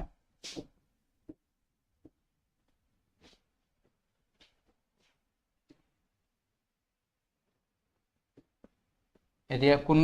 ওকে আৰু এটা সৰি এতিয়া কোনটো 9ৰে হৰণ হ'ব কোনটো নহ'ব কণ্ডিশ্যন ছেইম 3ৰ নিচিনা আটাইকেইটা যোগ কৰি 9ৰে হৰণ কৰিলে হৈ যাব ওকে 4 3 7 আটাইকেইটা যোগ কৰিব লাগিব মুখত হৈ যাব জাষ্ট কৈ আছো মই এতিয়া যেতিয়া কেইবাৰমান প্ৰেক্টিচ কৰি ল'ব তেতিয়া মুখতে কৰিব পাৰিব কলম দৰকাৰ নাই 4 3 7 7 2 9 ইয়াত 7 আছে ন ইয়েছ 4 3 7 7 2 9 ইফালে আমাৰ 9 7 16 16 2 যোগ কৰিলে কিমান পালো আমি 18 পালো এতিয়া ইয়াক যদি আমি 9ৰে হৰণ কৰিব পাৰো 9 2 বাৰ 18 খতম 2 আহি আছে সম্পূৰ্ণভাৱে হৰণ হৈ গ'ল তাৰ মানে এই সংখ্যাটো আমি ক'ব পাৰো এইটো 9ৰ দ্বাৰা ডিভিজিবল হ'ব এতিয়া ইয়াক চেক কৰো আমি একে প্ৰসেস হয় আটাইকেইটা যোগ কৰিব লাগে আটাইকেইটা যোগ কৰিলে 4 যোগ 5 9 9 যোগ 3 12 সৰি 9 যোগ 2 আছে 9 2 যোগ 11 11 3 14 আৰু 1 15 15 আছে না 4 5 9 11 আৰু 4 15 হৈ আছে এতিয়া 15ক মই 9ৰে সম্পূৰ্ণৰূপে হৰণ কৰিব পাৰিম জানো নোৱাৰি ৰাইট বাশেষ থাকি যাব ইয়াতে সো এইটো 9ৰ দ্বাৰা হৰণ নহয় এইটো 9ৰ দ্বাৰা হৰণ নহব বাট এইটো 3ৰ দ্বাৰা হৈ যাব 3ৰে কৰিলে হৈ যাব okay okay clear very good 15 আহি আছে সাবাস এনে ধৰণৰ কনসেপ্ট ওয়াইজ কোৱেশ্যনবোৰ বনাই নেক্সট এতিয়া 11ৰ কণ্ডিশ্যনটো আহিব 11ৰ কণ্ডিশ্যনটো কি হয় ওকে এতিয়া 11টো মনত ৰাখিবলগীয়া 11ৰ অল্টাৰনেটিভ ঠাইকেইটা আমি যোগ অল্টাৰনেটিভ প্লেচত থকা সংখ্যাকেইটা যোগ কৰিব লাগিব এতিয়া এইবিলাক এবাৰ চাই ল'ব যদি পঢ়িব মন আছে বাকি মোৰ কথালৈ মন কৰক 4 5 2 7 4 2 6 7 5 12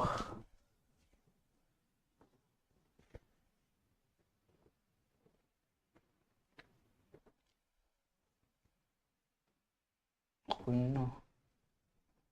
7 5 12 পৰা 4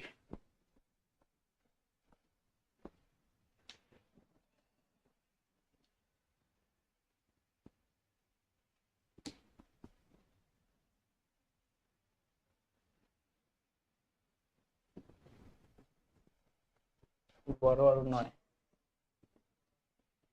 ইয়াত কিমান হৈ আছে 4 যোগ 0 6 6 আৰু ইয়াত কিমান হৈ আছে 7 5 12 12 9 21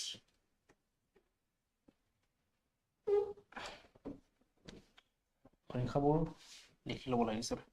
4025 9 1 2 3 4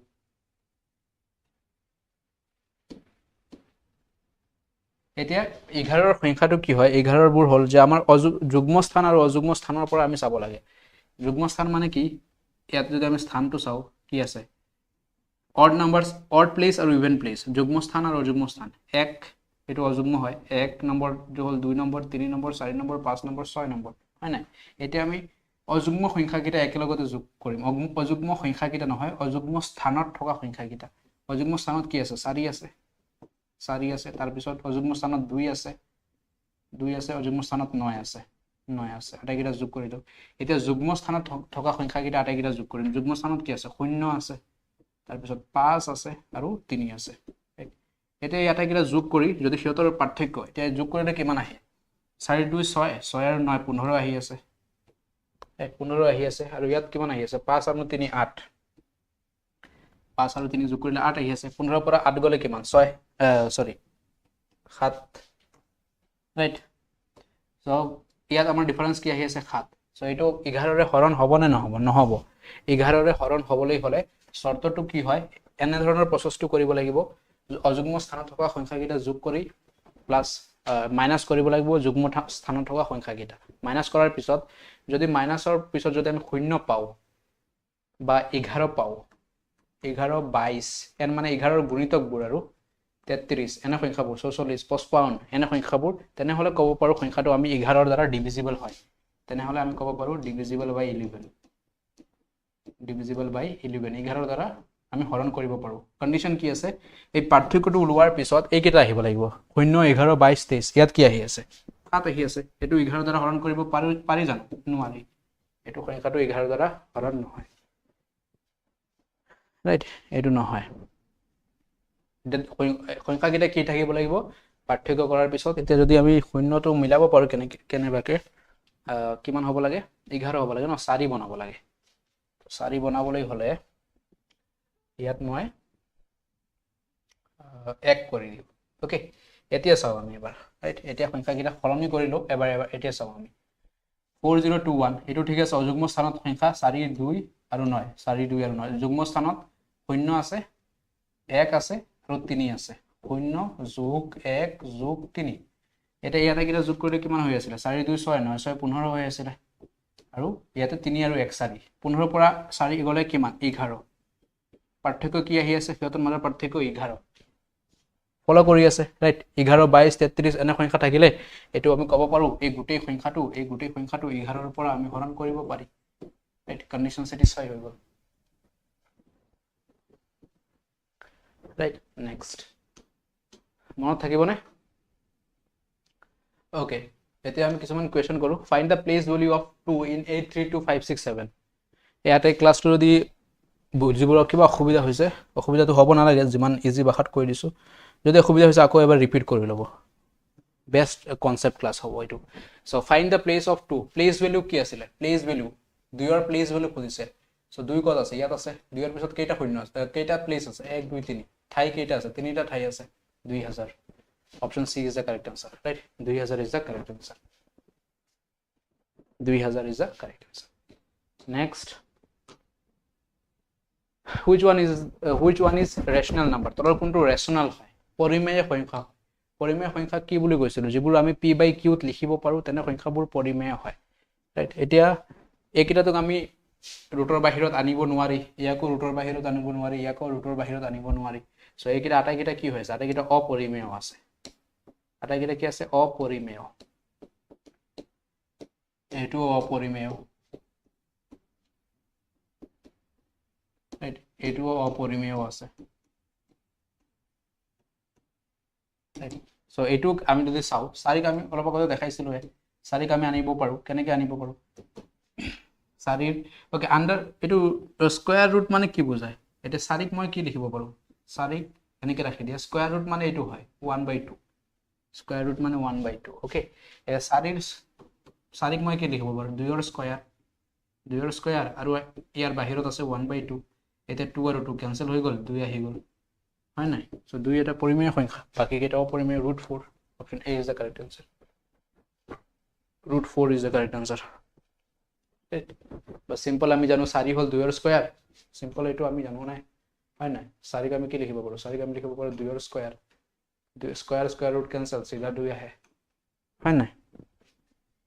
ওকে নেক্সট এনেধৰণৰ কোৱেশ্চন বনাব next question which one is irrational number তলৰ কোনটো অপৰিমেয় সংখ্যা ৰাইট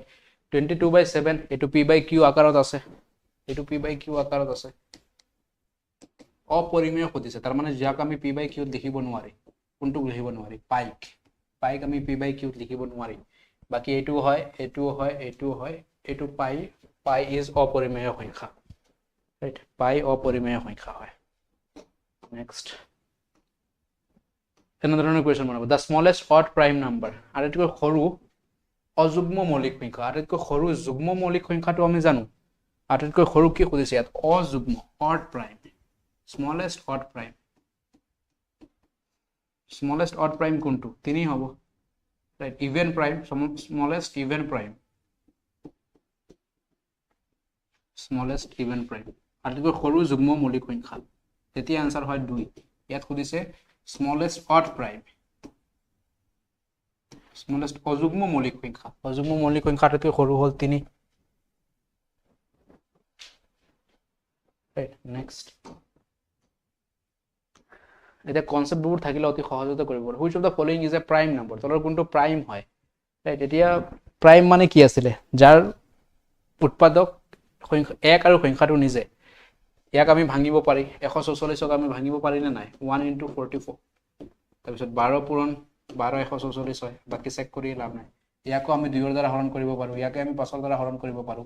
সো ইয়াক 137 ইয়াক আমি ভাঙিব নোৱাৰি 137ক এইটো আমি একমাত্ৰ এনেকৈ লিখিব পাৰোঁ 1 × 137 আৰু কণ্ডিশ্যন আছিলে যদিও প্ৰাইম হ'বলৈ এক আৰু সংখ্যাটো নিজে কণ্ডিশ্যন ছেটিছফাই হৈ আছে এইটো প্ৰাইম হয় মৌলিক সংখ্যা right next which of the following is not a prime number তলৰ কোনটো প্ৰাইম নাম্বাৰ নহয় বুলি খুদিছে সো 17 প্ৰাইম হয় ইয়াক আমি ভাঙিব নোৱাৰি 19ক ভাঙিব নোৱাৰি 29ক ভাঙিব নোৱাৰি 27ক ভাঙি লিখিব পাৰি আমি ৰাইট 27ক ভাঙি লিখিলে কি লিখিব পাৰো 1 পূৰণ 27 হয় ৰাইট 3 9 গুণ 27 হয় হয় না সো এটো হয় সো এটো প্ৰাইম নহয় এটো যৌগিক হৈ আছে মৌলিক নহয় যৌগিক হৈ আছে next number of prime numbers between 0 to 100 এটো এটা ইম্পৰ্টেন্ট কোৱেশ্চন হয় মৌলিক সংখ্যা 0 ৰ পৰা 1 ৰ ভিতৰত কেইটা মৌলিক সংখ্যা আছে number of prime numbers between 0 to 100 0 ৰ পৰা 1 ৰ ভিতৰত কিমানটা মৌলিক সংখ্যা আছে 0 ৰ পৰা 1 ৰ ভিতৰত কিমানটা আছে 25টা মৌলিক সংখ্যা আছে মনত ৰাখিব ৰাইট আৰু 0 ৰ পৰা 50 ৰ ভিতৰত কিমানটা আছে 15টা আছে 50 ৰ পৰা 1 ৰ ভিতৰত কেইটা আছে 10টা only total 0 ৰ পৰা 1 লৈকে 25টা আছে option C is the correct answer ইয়াৰ ওপৰত কোৱেশ্চন বনাই আছে ৰাইট আৰু কেনেকৈ মনত ৰাখিবলৈ কৈছিল মনত আছে না নাই যিসকলে গ্ৰেড 4 ৰ ক্লাছ লৈছিলে 0 ৰ পৰা 1 লৈকে কেনেকৈ মনত ৰাখিব পাৰি 0 ৰ পৰা 1 লৈকে কোনটোত কিমান আছে ৰাইট কিমান আছিল 442 232 232 1 ৰাইট সো এইটো মনত ৰাখিব দেই ইয়াৰ পৰা কোৱেশ্চন বনাই আছে 4 মানে কিমান 4টা মৌলিক সংখ্যা আছে কত 0 ৰ পৰা 10 ৰ ভিতৰত আৰু আকৌ 4টা আছে 10 ৰ পৰা নহয় 11 ৰ পৰা 20 লৈকে ইয়াত আছে 21 ৰ পৰা 30 লৈকে ৰাইট 4 4 2 এতিয়া ইয়াত আছে 31 ৰ পৰা 40 লৈকে ইয়াত আছে 41 ৰ পৰা 50 লৈকে ইয়াত আছে 50 ৰ পৰা 51 ৰ পৰা 60 লৈকে ইয়াত আছে 61 ৰ পৰা 70 লৈকে ইয়াত আছে 70 ৰ পৰা 71 ৰ পৰা 80 লৈকে ইয়াত আছে 80 ৰ পৰা 90 লৈকে 81 ৰ পৰা 90 লৈকে 81 ৰ পৰা 90 লৈকে আৰু ইয়াত আছে 90 91 ৰ পৰা 100 লৈকে এটা মৌলিক সংখ্যা আছে মাত্ৰ ৰাইট এই গোটেই লিষ্টটো মনত ৰাখিব 442 232 232 1 ৰাইট 442 232 232 1 ৰাইট এটা সিম্পলি এনেকৈ খুদি দিব পাৰে 0 ৰ পৰা 10 ৰ ভিতৰত কেইটা মৌলিক সংখ্যা আছে 0 ৰ পৰা 10 ৰ ভিতৰত 0 ৰ পৰা 10 ৰ ভিতৰত কেইটা আছে 0 ৰ পৰা 10 ৰ ভিতৰত 4টা আছে এনেকৈ খুদিব পাৰে 0 ৰ পৰা 20 ৰ ভিতৰত 20 লৈকে 0 ৰ পৰা 20 লৈকে কিমানটা আছে 4 আৰু 4 যোগ কৰি দিলে হ'ল 8টা মৌলিক সংখ্যা আছে আৰু এই কোৱেশ্চনটো বনাইছে অলৰেডি এডিআৰইত এইবাৰেই বনাইছে ৰাইট সো এই কনসেপ্টবোৰ মনত ৰাখিব এই ট্ৰিকবোৰ মনত ৰাখিব কিছুমান বস্তু মনত থাকিবনে এটা নাম্বাৰ 442 232 232 আৰু 1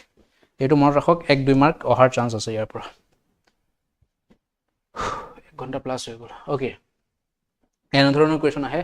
if 43p is divisible by 3 then what is the largest value p can take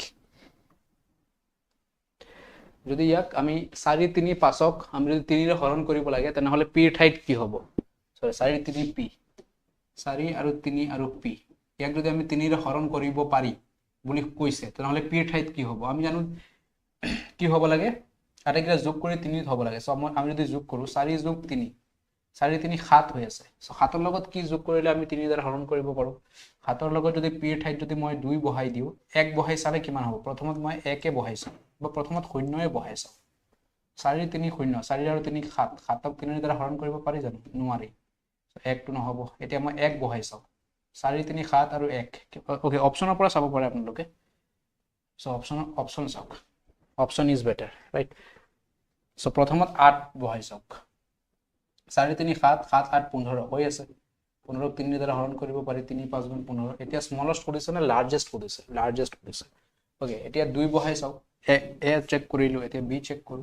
4 যোগ 3 পিৰ ঠাই 2 বহাই চাও 4 3 7 7 2 9 এটোও 3 ৰে হৈ আছে 3 3 বাৰত 9 গৈ আছে হয় না এতিয়া 5 বহাই চাও মই 4 3 আৰু 2 4 3 7 7 5 12 7 5 12 এটোও হৈ আছে আটাইকেইটা 3 ৰে হৰণ গৈ আছে 3 4 গুণ 12 এতিয়া আমাক বাকিটো মই শূন্য চেক নকৰো দিয়া শূন্যটো নহয় ৰাইট লিখিয়ে দিব 4 3 7 7ক আমি 3 ৰে হৰণ কৰিব নোৱাৰি সো এটোটো না যায় এটা খুদিছে আটাইতকৈ ডাঙৰ সংখ্যাটো কি বহাব পাৰি আটাইতকৈ ডাঙৰ সংখ্যা কি বহাইছো 8 5 ইয়াতে 5 বহাইছো ইয়াতে 2 বহাইছো আটাইকেইটা এই তিনিটাটো 3 ৰে গৈ আছে এতিয়া আমাক খুদিছে যে কোনটো ডাঙৰ সংখ্যা বহাইছো ডাঙৰ সংখ্যা 8 বহাইছো option A is the correct answer right option A is the correct answer হৰণ কৰিব পৰা p ৰ মান কিমান p ৰ আটাইতকৈ ডাঙৰ হ'ব লাগিছিল এই ট্ৰান্সলেচন ৰং আছে if 43p is divisible by 3 then what is the largest number ডাঙৰ সংখ্যাটো কি হ'ব ওকে ডাঙৰ সংখ্যাটো কোনটো বহালে আমি 3 ৰে হৰণ কৰিব পাৰি আছো 8 বহালে ওকে অপচনৰ পৰা ৰাইট সিম্পল কোৱেশ্চন কিন্তু ট্ৰিক লগাইছে ওকে মনত থাকিব next okay if the number 637p5 is divisible by 9 যদি 9 ৰ দ্বাৰা হৰণ হয় তেনেহলে p ৰ ঠাইত কি বহিব এটা ডাঙৰ সৰু খোদা নাই ডাইৰেক্টলি খুদিছে 6 3 7 p আৰু 5 ইয়াত যদি আমি 9 ৰ হৰণ কৰিব লাগে তেনেহলে p ৰ ঠাইত আমি কি বহাব পাৰি সো ইয়াত চাও আমি p 9 ৰে ডিভাইড কৰিবলৈ হলে কি হ'ব লাগে 9 ৰে ডিভাইড কৰিবলৈ হলে আটাইকেইটা যোগ কৰি 9 ৰে হৰণ কৰিব লাগে সো 6 আৰু আটাইকেইটা যোগ কৰি দিয়া 6 3 যিমান কেইটা সংখ্যা আছে এইকেইটা প্ৰথমত যোগ কৰি দিয়া 5 প্ৰথমত চাম আমি কিমান দৰকাৰ হলে আমি কৰিব পাৰো এইকেইটা আমি যোগ কৰিলো পি চাম পিছত কি বহাব পাৰি আমি 6 3 9 9 7 16 16 আৰু 5 21 কিমান হৈ আছে আটাইকেইটা যোগ কৰি 21 হৈ আছে 6 3 9 9 7 16 16 আৰু 5 21 21 হৈ আছে এতিয়া 21 ৰ লগত কি যোগ কৰিলে আমি 9 ৰে হৰণ কৰিব পাৰো সো 9 একেবাৰে ওচৰত কি আছে 6 আছে ৰাইট 21 ৰ লগত যদি মই 6 অপচনৰ পৰা চেক কৰা যদি 21 ৰ লগত যদি মই 9 যোগ কৰো কিমান হৈ আছে 30 হৈ আছে 30 9 ৰে আমি হৰণ কৰিব পাৰি জানো নোৱাৰি তাৰ পিছত 5 চেক কৰা 21 ৰ লগত যদি 5 বহাও কিমান হৈ আছে 26 হৈ আছে 26 ও 9 ৰে হৰণ নহয় এটা 21 ৰ লগত যদি মই 3 যোগ কৰি বহাও কিমান হৈ আছে 24 হৈ আছে 9 ৰে নহয় অপচন এটাই বাকি আছে এটো তো কাৰেক্ট হবই লাগিব সো লাস্ট অপশন ইজ 6 21 ৰ লগত যদি মই 6 যোগ কৰো কিমান আহি আছে 27 আহি আছে আৰু 27ক মই 9 ৰে হৰণ কৰি দিব পাৰো 9 3 বাৰত সম্পূৰ্ণৰূপে 27 কেনসেল হৈ যাব so option D is the correct answer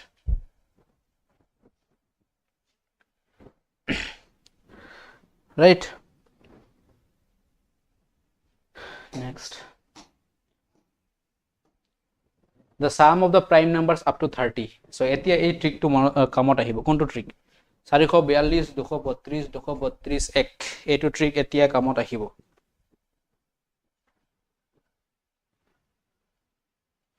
okay so ji hokole asom pulisor prepare kori ase ba aguntuk borkhotu নিজৰ যদি সৰু ভাই বন্তি আছে শেয়াৰ কৰিব পাৰে এই কোৰ্সটো only 399 ত এনেকে একেবাৰে ডেপথত এতিয়াৰ পৰাই ৰেডি হৈ থাকিব পাৰে ওকে শেয়াৰ কৰিব অলপ আপুনি ৰিকুৱেষ্ট হয় সো কিমান হ'ব sum of the prime numbers up to 30 so trick to কি দেখাইছিল 442 232 232 আৰু 1 30 লৈকে 10 20 30 এটা কিটা যোগ কৰিলে হ'ল 4 4 8 আৰু যোগ 2 কিমান হৈ আছে 10 so sum of prime numbers sum of number of prime numbers হ'ব লাগিছে number of prime numbers b 10 হ'ব sum of numbers মৌলিক সংখ্যাৰ যোগফল নহব 30 লৈকে মৌলিক সংখ্যাৰ সংখ্যা ঠিক আছে মৌলিক সংখ্যাৰ সংখ্যা কিমানটা মৌলিক সংখ্যা আছে 30 লৈকে 10টা আছে 10 ওকে নেক্সট আৰু কি আছে the smallest number that must be added to this in order to obtain a multiple of 11 ইয়াৰ পৰা এটা কোৱেশ্চন আজিৰ ক্লাছৰ পৰা এটা দুটা কোৱেশ্চন ডাইৰেক্টলি ক্লাছত এক্সামত পাই যাব সো ইয়াত কি বুলি খুদিছে 8 মাষ্ট বি এডেড কিমান যোগ কৰিব লাগিব যাতে আমি ইয়াক কিহেৰে হৰণ কৰিব পাৰোঁ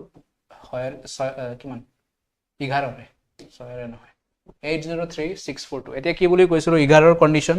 যে আমি অযুগ্ম স্থানত থকা সংখ্যাকেইটা যোগ কৰিম যুগ্ম স্থানত থকা সংখ্যাকেইটা যোগ কৰিম আৰু এই দুটা বিয়োগ কৰিম সিহঁতৰ মাজৰ পাৰ্থক্য চাম পাৰ্থক্য যদি 0 11 22 তেনেকৈ আহে তাৰমানে আমি 11ৰ দ্বাৰা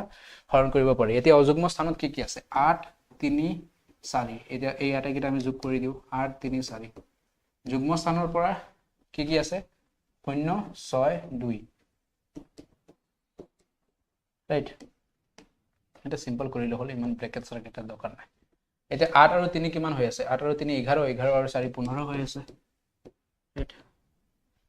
8 আৰু 3 8 আৰু 3 11 11 4 15 এতিয়া 3 হয় 8 হয় 15 ইয়াত কিমান আহি আছে 6 আৰু 2 8 সো 15 পৰা 8 গলে কিমান 7 হৈ আছে এতিয়া 7 ৰ লগত কিমান যোগ কৰিলে আমি ইয়াক হৰণ কৰিব পাৰো 7 ৰ লগত আমি 11 পাব লাগে ৰাইট হয় 0 পাব লাগে নহলে 11 পাব লাগে এতিয়া আমি 0 লৈ যাব নোৱাৰো কাৰণ কি কৈছে ইয়াত -7 টো নাই ইয়াত আমি 7 ৰ লগত কিমান যোগ কৰিলে 11 পাম 7 ৰ লগত 3 যোগ কৰিব লাগিব 3 যোগ কৰিলে 11 হৈ যাব আৰু 11 পালে আমি কব পাৰো সংখ্যাটো 11 দ্বাৰা হৰণ হয়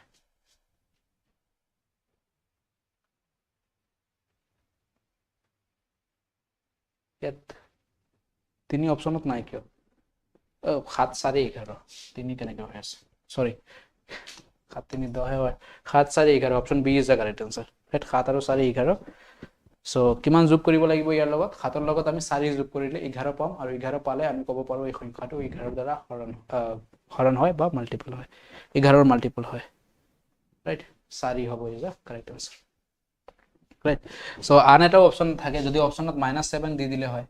যদি অপচনত -7 থাকিলে হয় তো ইয়াৰ লগত যদি আমি -7 কৰি দিও এটো 0 হৈ যাব +7 -7 0 হৈ যাব এটো কাৰেক্ট আনসাৰ হয় সো চাই লব কি দিছে অপচন কোনটো যোগ কৰিব লাগিব ৰাইট আমি কন্ডিশনটো মনত ৰাখিব লাগিব 11 ৰ দ্বাৰা হৰণ হ'বলৈ হলে যেতিয়া আমি কন্ডিশন এই আটাইকেইটা বস্তুবোৰ আমি পাৰফৰ্ম কৰিম কৰাৰ পিছত ইয়াতে কি কি থাকিব লাগিব 0 আহিব লাগে 11 22 বা 11 ৰ গুণিতকবোৰ থাকিব লাগে 11 22 33 44 এনে সংখ্যাবোৰ 11 মাল্টিপল 11 ৰ পূৰণবোৰ okay next okay 1008 should be divided by which single digit number to get a perfect square এতিয়া নিখুঁত বৰ্গ পাবলৈ হলে ইয়াক কিহেৰে ভাগ কৰিব লাগিব কিহেৰে হৰণ কৰিব লাগিব সো ইয়াক আমি কেনেকৈ কৰিব পাৰি এক ফ্যাক্টৰ উলাব লাগে ৰাইট 1008 1008ক যদি আমি কিহেৰে হৰণ কৰিলে 1008ক কিহেৰে হৰণ কৰিলে এটো এটা কি হৈ যাব সম্পূৰ্ণ ৰূপে বৰ্গ সংখ্যা হৈ যাব সো কেনেকৈ আমি উলিয়াম এনা ধৰণৰ কোৱেশ্চনবোৰ ইয়াক আমি এনেকৈ ধৰণৰ ফ্যাক্টৰবোৰ উলাই লও তো 2 এৰে কিমান 504 বাৰত 5 2 বাৰত 2 5 গুণ 10 এটা 0 এটা 4 আকৌ 2 এৰে আমি কৰিব পাৰি ইয়াতে 2 25 50 2 2 গুণ 4 ৰাইট ডাইৰেক্টলি 4 ৰে কৰিব পাৰিলে হয় বাদ দিয়া কি হৈছে 2 একবাৰ 2 2 বাৰত 4 2 6 বাৰত 12 আকৌ 2 এৰে যাব 2 6 বাৰত 12 2 3 গুণ 6 ওকে ইয়াক আমি কি হেৰে কৰিব পাৰো 3 ৰে 3 2 গুণ 6 3 একবাৰত 3 আকৌ 3 ৰে যাব 3 7 গুণ 21 এতে খাতকটো না যায় খাতকটো আৰু ভাঙিব নোৱাৰি এতিয়া আমি ভাঙি কি পালো ইয়াৰ পৰা ভাঙি স্কয়াৰ বনাবলৈ হলে এটা স্কয়াৰ খুদিছে নহয় বৰ্গ খুদিছে তেনেহলে আমি কি বনাম দুটা সংখ্যাৰ জোৰ বনাম দুটা সংখ্যাৰ জোৰ 2 আৰু 2 এটা জোৰ এক জোৰ হৈ গল এটো এটা জোৰ বনাই আছে এটো এটা জোৰ বনাই আছে এটা কোন বাকি থাকি গল এটো কোন বাকি থাকি গল 7 এটা 7 এৰ হৰণ কৰিব লাগিব এই অকলে যিজন আছে ইয়াক আতৰাই দিয়া সো কাৰেক্ট আনসাৰ হ'ব 7 অপচন ডি যিজন অকলে আছে ইয়াক বাহিৰ কৰি দিয়া যদি আমাক ইয়াত বৰ্গ খুদিছে নহয় স্কয়াৰ খুদিছে যদি কিউব খুদিলে হয় ঘনক খুদিলে হয় তেতিয়া আমি কিহৰ পেয়াৰ বনালো হয় তিনিটা সংখ্যাৰ পেয়াৰ ইয়াত দুটাকে বনাইছো নহয় তাত তিনিটাকে বনালো হয় এই তিনিটাকে পেয়াৰ যেটো লাষ্টত অকলে থাকি যাব হয় ই পূৰণ হ'ব নহলে ই হৰণ হ'ব সো ইয়াত কি খুদিছে ডিভাইড হৰণ কোনটো হৰণ কৰিব লাগে 7 এৰে হৰণ কৰি দিব লাগে লাষ্টত যেটো অকলে থাকিব তাক হৰণ কৰি দিব লাগে ওকে মন থাকিব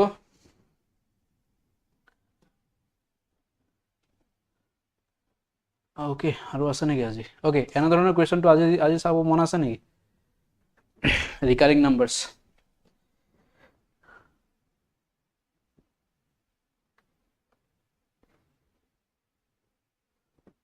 recurring numbers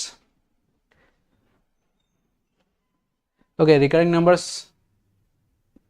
কালি কৰিম দিয়া ৰাইট আজি অলৰেডি 1 hour প্লাস হৈ গ'ল প্লাস 1 ঘন্টা 10 মিনিট নে আজি কৰিব মন আছে recurring numbers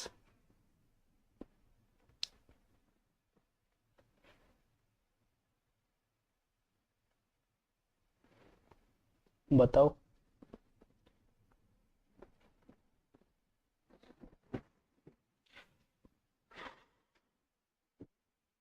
recurring numbers আজি কৰিব মন আছে নে কালি কৰিব बताओ शर्मा कह रहे हो ओके फॉलो करिए दो recurring numbers এবাৰ আহিছে অলৰেডি আৰু আহিব এবাৰো আহিব a b u b আছে সো ইয়াক আমি যদি ভগ্নাংশত লিখো কেনেকৈ লিখিব পাৰো 0.423 0.423 ইয়াক যদি আমি লিখিব লাগে কেনেকৈ লিখিব পাৰি এতিয়া চোৱা এনে ধৰণৰ সংখ্যাবোৰ মোৰ কথালৈ মন কৰিবা আৰু কেতিয়াও জীৱনত কনফিউজন নহয় এনে ধৰণৰ সংখ্যা কেনেকৈ কৰিব লাগে 0 4 2 3 ইয়াৰ ওপৰত এটা আজ দিয়া আছে আজটো মন ৰাখিব লাগিব ওপৰত যেটো বাৰ চিন দিছে এই বাৰ চিনটো কাৰ ওপৰত দিছে 2 আৰু 3 ৰ ওপৰত ৰাইট সব প্ৰথমে কি কৰিম আমি এই আটাই যেটো সংখ্যা দিছে এটো লিখিলো 423 ৰাইট 423 এতিয়া যেটো সংখ্যাৰ ওপৰত বাৰ নাই কি বুলি কলো যেটো সংখ্যাৰ ওপৰত বাৰ নাই সেই সংখ্যাটো মাইনাস হ'ব কোনটো সংখ্যাৰ ওপৰত বাৰ নাই 4 ৰ ওপৰত বাৰ নাই 4 টো মাইনাস হৈ যাব যেটো আটাইকিটা সংখ্যা আমি লিখিলো তাৰ পিছত যেটো সংখ্যাৰ ওপৰত বাৰ নাই সেটো মাইনাস এতিয়া কেইটা সংখ্যাৰ ওপৰত বাৰ আছে এটা দুটা সংখ্যাৰ ওপৰত বাৰ আছে নহয় দুটা নহয় কেইটা সংখ্যাৰ ওপৰত বাৰ নাই এটা সংখ্যাৰ ওপৰত বাৰ নাই এটা শূন্য এটো আহি গ'ল তলত এটা মাইনাস কৰি দিয়া 423 ৰ পৰা 423 ৰ পৰা 4 মাইনাস কৰিলে কিমান হ'ব 419 আৰু 990 419 990 option B is the correct answer 419 990 right so মনত থাকিব না একে ইজি সোয়া কেইটা স্টেপ লাগিলে দুটা স্টেপত आंसर আহি যায় right option B is the correct answer clear আছে নে নাই বস্তুবোৰ আকৌ সোয়া ওকে আকৌ once more কাৰণ কিয় once more বুলি কৈ আছো এনে ধৰণৰ কোৱেশ্চন আহি আছে বনাই আছে আৰু বনাব সোয়া কোৱেশ্চনটো কি আছিল 4 ৰ ওপৰত 4 2 আৰু 3 ৰ ওপৰত বাৰ সংখ্যাটো এই আজ চিনটো দিছে এটা আমি কি কৰিম আটাইটো সংখ্যা গোটেই সংখ্যাটো লিখিলো 423 এটা আমি চাম কাৰ ওপৰত বাৰ এই আজ চিনটো নাই কাৰ ওপৰত নাই 4 ৰ ওপৰত নাই সো 4 বিয়োগ কৰি দিম তলত এটো আহি গল এটা আমি চাও কেইটা সংখ্যাৰ ওপৰত বাৰ চিহ্নটো আছে এটা দুটা সো দুটা নয় আহিব যিমানটা সংখ্যাৰ ওপৰত বাৰ সিমানটা নয় কেইটা সংখ্যাৰ ওপৰত নাই এটা সংখ্যাৰ ওপৰত নাই এটা শূন্য যিমানটা সংখ্যাৰ ওপৰত নাই ইমানটা শূন্য বহাই যাও আমি ওকে সো ইয়াত কিমান হৈ গল 423 ৰ পৰা 4 মাইনাস 419 990 হৈ গল কাৰেক্ট आंसर এক মাৰ্ক আমাৰ শিওৰ হৈ গল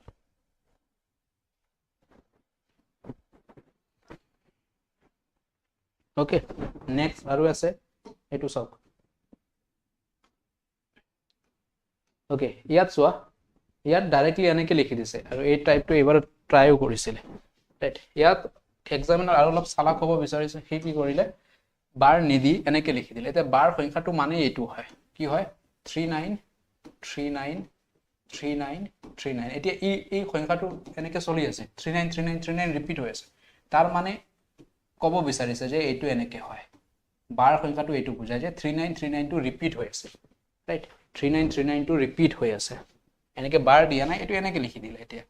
এতিয়া আমি কি কৰিম গোটেই সংখ্যাটো লিখিম 39 কোনোবা এনে আছে নেকি যাৰ ওপৰত বাৰ নথকা সংখ্যা কোনোবা দেখা পাইছো নেকি আমি ইয়াতে বাৰ নথকা সংখ্যা কোনোবা আছে নেকি নাই তাৰ মানে মাইনাস কৰিবও দৰকাৰ নাই কেইটা সংখ্যাৰ ওপৰত বাৰ আছে দুটা নহয়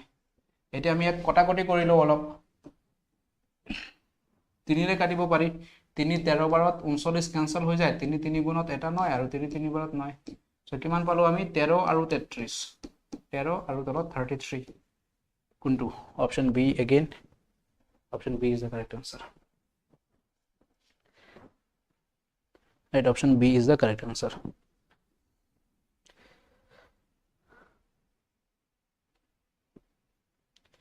ক্লিয়াৰ ৰাইট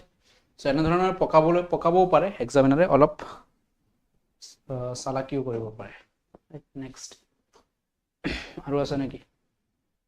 আছে এতিয়া চোৱা এই কুৱেশ্যন নেকি নাই কুৱেশ্যন নহয় এতিয়া আগৰ যিমানকেইটা সংখ্যা আছিলে আমি কেনেকৈ পাইছোঁ 0.0 পাইছিলোঁ ৰাইট 0.0 প্ৰথমটো আছিলে 4 2 3 এনেকৈ আছিলে দ্বিতীয় সংখ্যাটো আমি পালোঁ 0.39 আছিলে এনেকৈ আছিলে ইয়াৰ আগৰ সংখ্যাটো 0 আছে আটাইকেইটা এতিয়া যদি ইয়াৰ আগৰ কিবা এটা সংখ্যা লিখি দিয়ে তেনেহ'লে কি হ'ব কেনেকৈ কৰিব পাৰি ইয়াক আমি সো ইয়াত চোৱা কি আছে 2.34 আৰু 9 ইয়াৰ ওপৰত বাৰ দি ৰাখিছে এতিয়া আগৰটোৰ প্ৰশ্নৰ লগত যদি আমি কম্পেয়াৰ কৰি চাওঁ আগৰ প্ৰশ্নটো এনেকৈ আছিলে 0.423 এনেকৈ কিবা এটা আছিলে ইয়াৰ ওপৰত আছিলে ইয়াৰ আগৰ সংখ্যাটো 0 আছিলে ইয়াৰ আগত এটা সংখ্যা এটা 2 দি ৰাখিছে এতিয়া কি কৰিম আমি চোৱা 99 को বুজি পোৱা নাই কি কৈছা ইয়াত চোৱা এতিয়া 2 টো ইয়াত ৰাখি দিয়া 2 প্লাস ৰাইট এটো আতৰাই দিম 2 এটো 0.0 ইফালে থকা সংখ্যাটো আতৰাই দিও বাকি এটা আমি এনেকৈ লিখি দিও 0.349 এনেকৈ লিখিব পাৰি ৰাইট আতৰাই দিলো ইয়াক আমি 2 টো থাকিব দে ইয়াক একো কৰিব নালাগে বাকি ইয়াক আমি সেম প্ৰসেছত কৰি যাও গোটেই সংখ্যাটো লিখিম হয় লিখিলো এতিয়া কোনটোৰ ওপৰত নাই 3 ৰ ওপৰত নাই তাৰ মানে 3 বিয়োগ হ'ব কেইটাৰ ওপৰত আছে দুটাৰ ওপৰত আছে দুটা 9 বহিব দুটা 9 বহিব আৰু এটাৰ ওপৰত নাই তাৰ মানে এটা শূন্য বহিব সো ইয়াত কিমান পালো আমি 349 ৰ পৰা 3 মাইনাস কৰি দিলে 347 আৰু ইয়াত পালো আমি 990 347 990 এতিয়া ইমানখিনি পালো আমি এতিয়া এই যেটো 2 আছিল এটো যোগ এতিয়া আমি ইয়াৰ লগত আনিব লাগিব কেনেকৈ আনিম সিধা যোগ কৰি দিলে হল কেনেকৈ সিধা যোগ সো ইয়াৰ লগত এটো পূৰণ হ'ব তাৰ পিছত ইয়াৰ লগত এনেকৈ যোগ হয় সো 990 ক 2 এৰে পূৰণ কৰিব লাগিব 990 ক 2 এৰে পূৰণ কৰি দিয়া তাৰ পিছত যোগ কৰিব লাগিব 2 0 0 2 9 18 8 হাতত 1 2 9 18 আৰু 19 আৰু ইয়াত 347 ওপৰত 2 প্ৰথমত ইয়াৰ লগত এটো পূৰণ হ'ব তাৰ পিছত এটো যোগ হ'ব 347 7 8 4 12 2 হাতত 1 9 আৰু 3 7 8 4 12 2 হাতত 1 9 আৰু 3 12 আৰু 1 13 সো 2327 কিমান পালো আমি 2326 আৰে यार ইয়াত 6 হ'ব নহয় 49 ৰ পৰা 6 হ'ব 6 হ'ব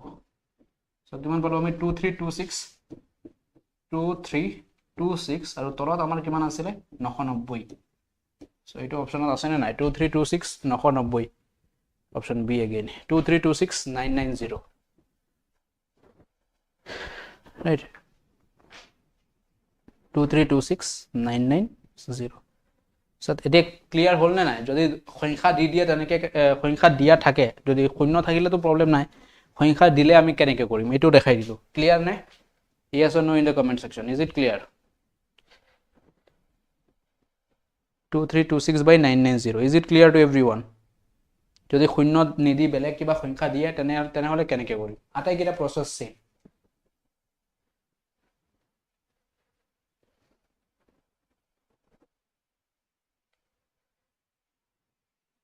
ওকে এই প্ৰসেসটো এই প্ৰসেসটো বহুত কনফিউজন হয় সো ইয়াত এবাৰ মই কৈ দিও ইয়াৰ লগত এটো পূৰণ হ'ব ৰাইট এটো পূৰণ হোৱাৰ পিছত যেটো ওপৰৰ সংখ্যা থাকিব হেতু তলত গৈ আমি যোগ কৰি দিম ইয়াক 2 এৰে পূৰণ কৰিলো 2 আছিল যেটো সংখ্যা থাকিব হেতুৰে পূৰণ তলত গৈ যোগ হ'ব ওকে নেক্সট আছে নেকি আৰু okay this is the last এটো লাস্ট আছিল আজিৰ ওকে সো এটো এটা ডেমো ক্লাস আছিল যেসকলে ডেমো ক্লাসটো চাব পাইছে যদি আপুনি কিবা অসম পুলিচৰ এবি ইউবি বা এছএৰ বাবে এপ্লাই কৰিছে যদি ফিজিক্যাল ভাল হৈছে 50 ৰ ওপৰত মাৰ্ক আহি আছে ৰাইট 50 প্লাস আছে তেনেহলে ৰিস্ক নহয় চান্স এটা ল'ব পাৰে ৰিস্ক বুলি নকও চান্স লওক আৰু প্ৰিপাৰেচন ষ্টাৰ্ট কৰি দিয়ক নাম আহি যাব পাৰে ওকে এটা ৰিটেন ভাল কৰিব লাগিব আৰু যিসকলৰটো অলৰেডি এনৰোল কৰিছে বা যিসকলৰ লক্ষ্য 2000 আমাৰ 25ত লক্ষ্য আছে কাৰণ ফৰেষ্টৰ এক্সাম আকৌ আহি আছে ন ডিক্লেয়াৰ কৰিছিলে হিমন্ত বিশ্ব শৰ্মা ডাঙৰীয়া আমাৰ মামাই ফৰেষ্টৰ এক্সাম হ'ব বুলি কৈছিলে, ফৰেষ্টৰ প্ৰায় কিমান পোষ্ট আহিব বুলি কৈছিলে, ৰাইট। চ' তাতো কাম আহিব। চ' যিসকলৰ লক্ষ্য আমাৰ পুলিচ ছাৰ্ভিচেছ, এইটো ফৰেষ্ট হওক বা যিয়ে হওক, চ' এই কোৰ্চটো তেওঁলোকৰ বাবে বেষ্ট কোৰ্চ। আৰু ইয়াত আপোনালোকে এনে নহয় যে ₹399 কি পাব, এই বহুতৰ এতিয়াও কনফিউজন আছে। 399 গোটেই চিলেবাছখনটো পাবই, গোটেই চিলেবাছ, মেথছ, ৰিজনিং, জিকে, জিএছ, ইংলিছ, লগতে PDF টো পাবই, ক্লাছৰ PDFবোৰ পাব, এক্সট্ৰা কিছুমান PDFও পাব, এক্সট্ৰা PDFs প্লাছ টেষ্টটো পাব, মক টেষ্টটো পাব, আটাইবোৰ। Okay, so' all R this including in, টেষ্টৰ কাৰণে আকৌ ছেপাৰেটকৈ পে' কৰিব নালাগে, আটাইবোৰ ইনক্লুড কৰি ৰাখিছোঁ আমি 399ত। অ'কে, চ' যিসকলে যদি নিজৰ লগৰীয়াসকলে কোনোবাই এপ্লাই কৰিছে, কোৰ্চটো শ্বেয়াৰ কৰিব পাৰে। ধন্যবাদ, থেংক ইউ এভৰিৱান। ক্লাছটো ইয়াতে সামৰিছোঁ। বাকী অহাকালি তো NTPCৰ ক্লাছ আছে। চ' নেক্সট ডে আকৌ অসম পুলিচৰ ক্লাছ হ'ব, ৰাইট। ক্লাছ টাইমিংটো গ্ৰুপত এবাৰ কৈছোঁ, আমি আকৌ ইনফৰ্ম কৰি দিম মই। থেংক ইউ এভৰিৱান, ক্লাছটো ইয়াতে সামৰিছোঁ। ধন্যবাদ, শুভৰাত্ৰি। অ'কে, বাকী ক্লাছ কৰি কেনে লাগিলে কোৱা? বুজিব পাৰিছা নাই? যিমানকেইটা মই বুজাবলৈ চেষ্টা কৰিছোঁ, কিবা কমপ্লিকেটেড লাগিছে নে বুজিব পাৰিছা?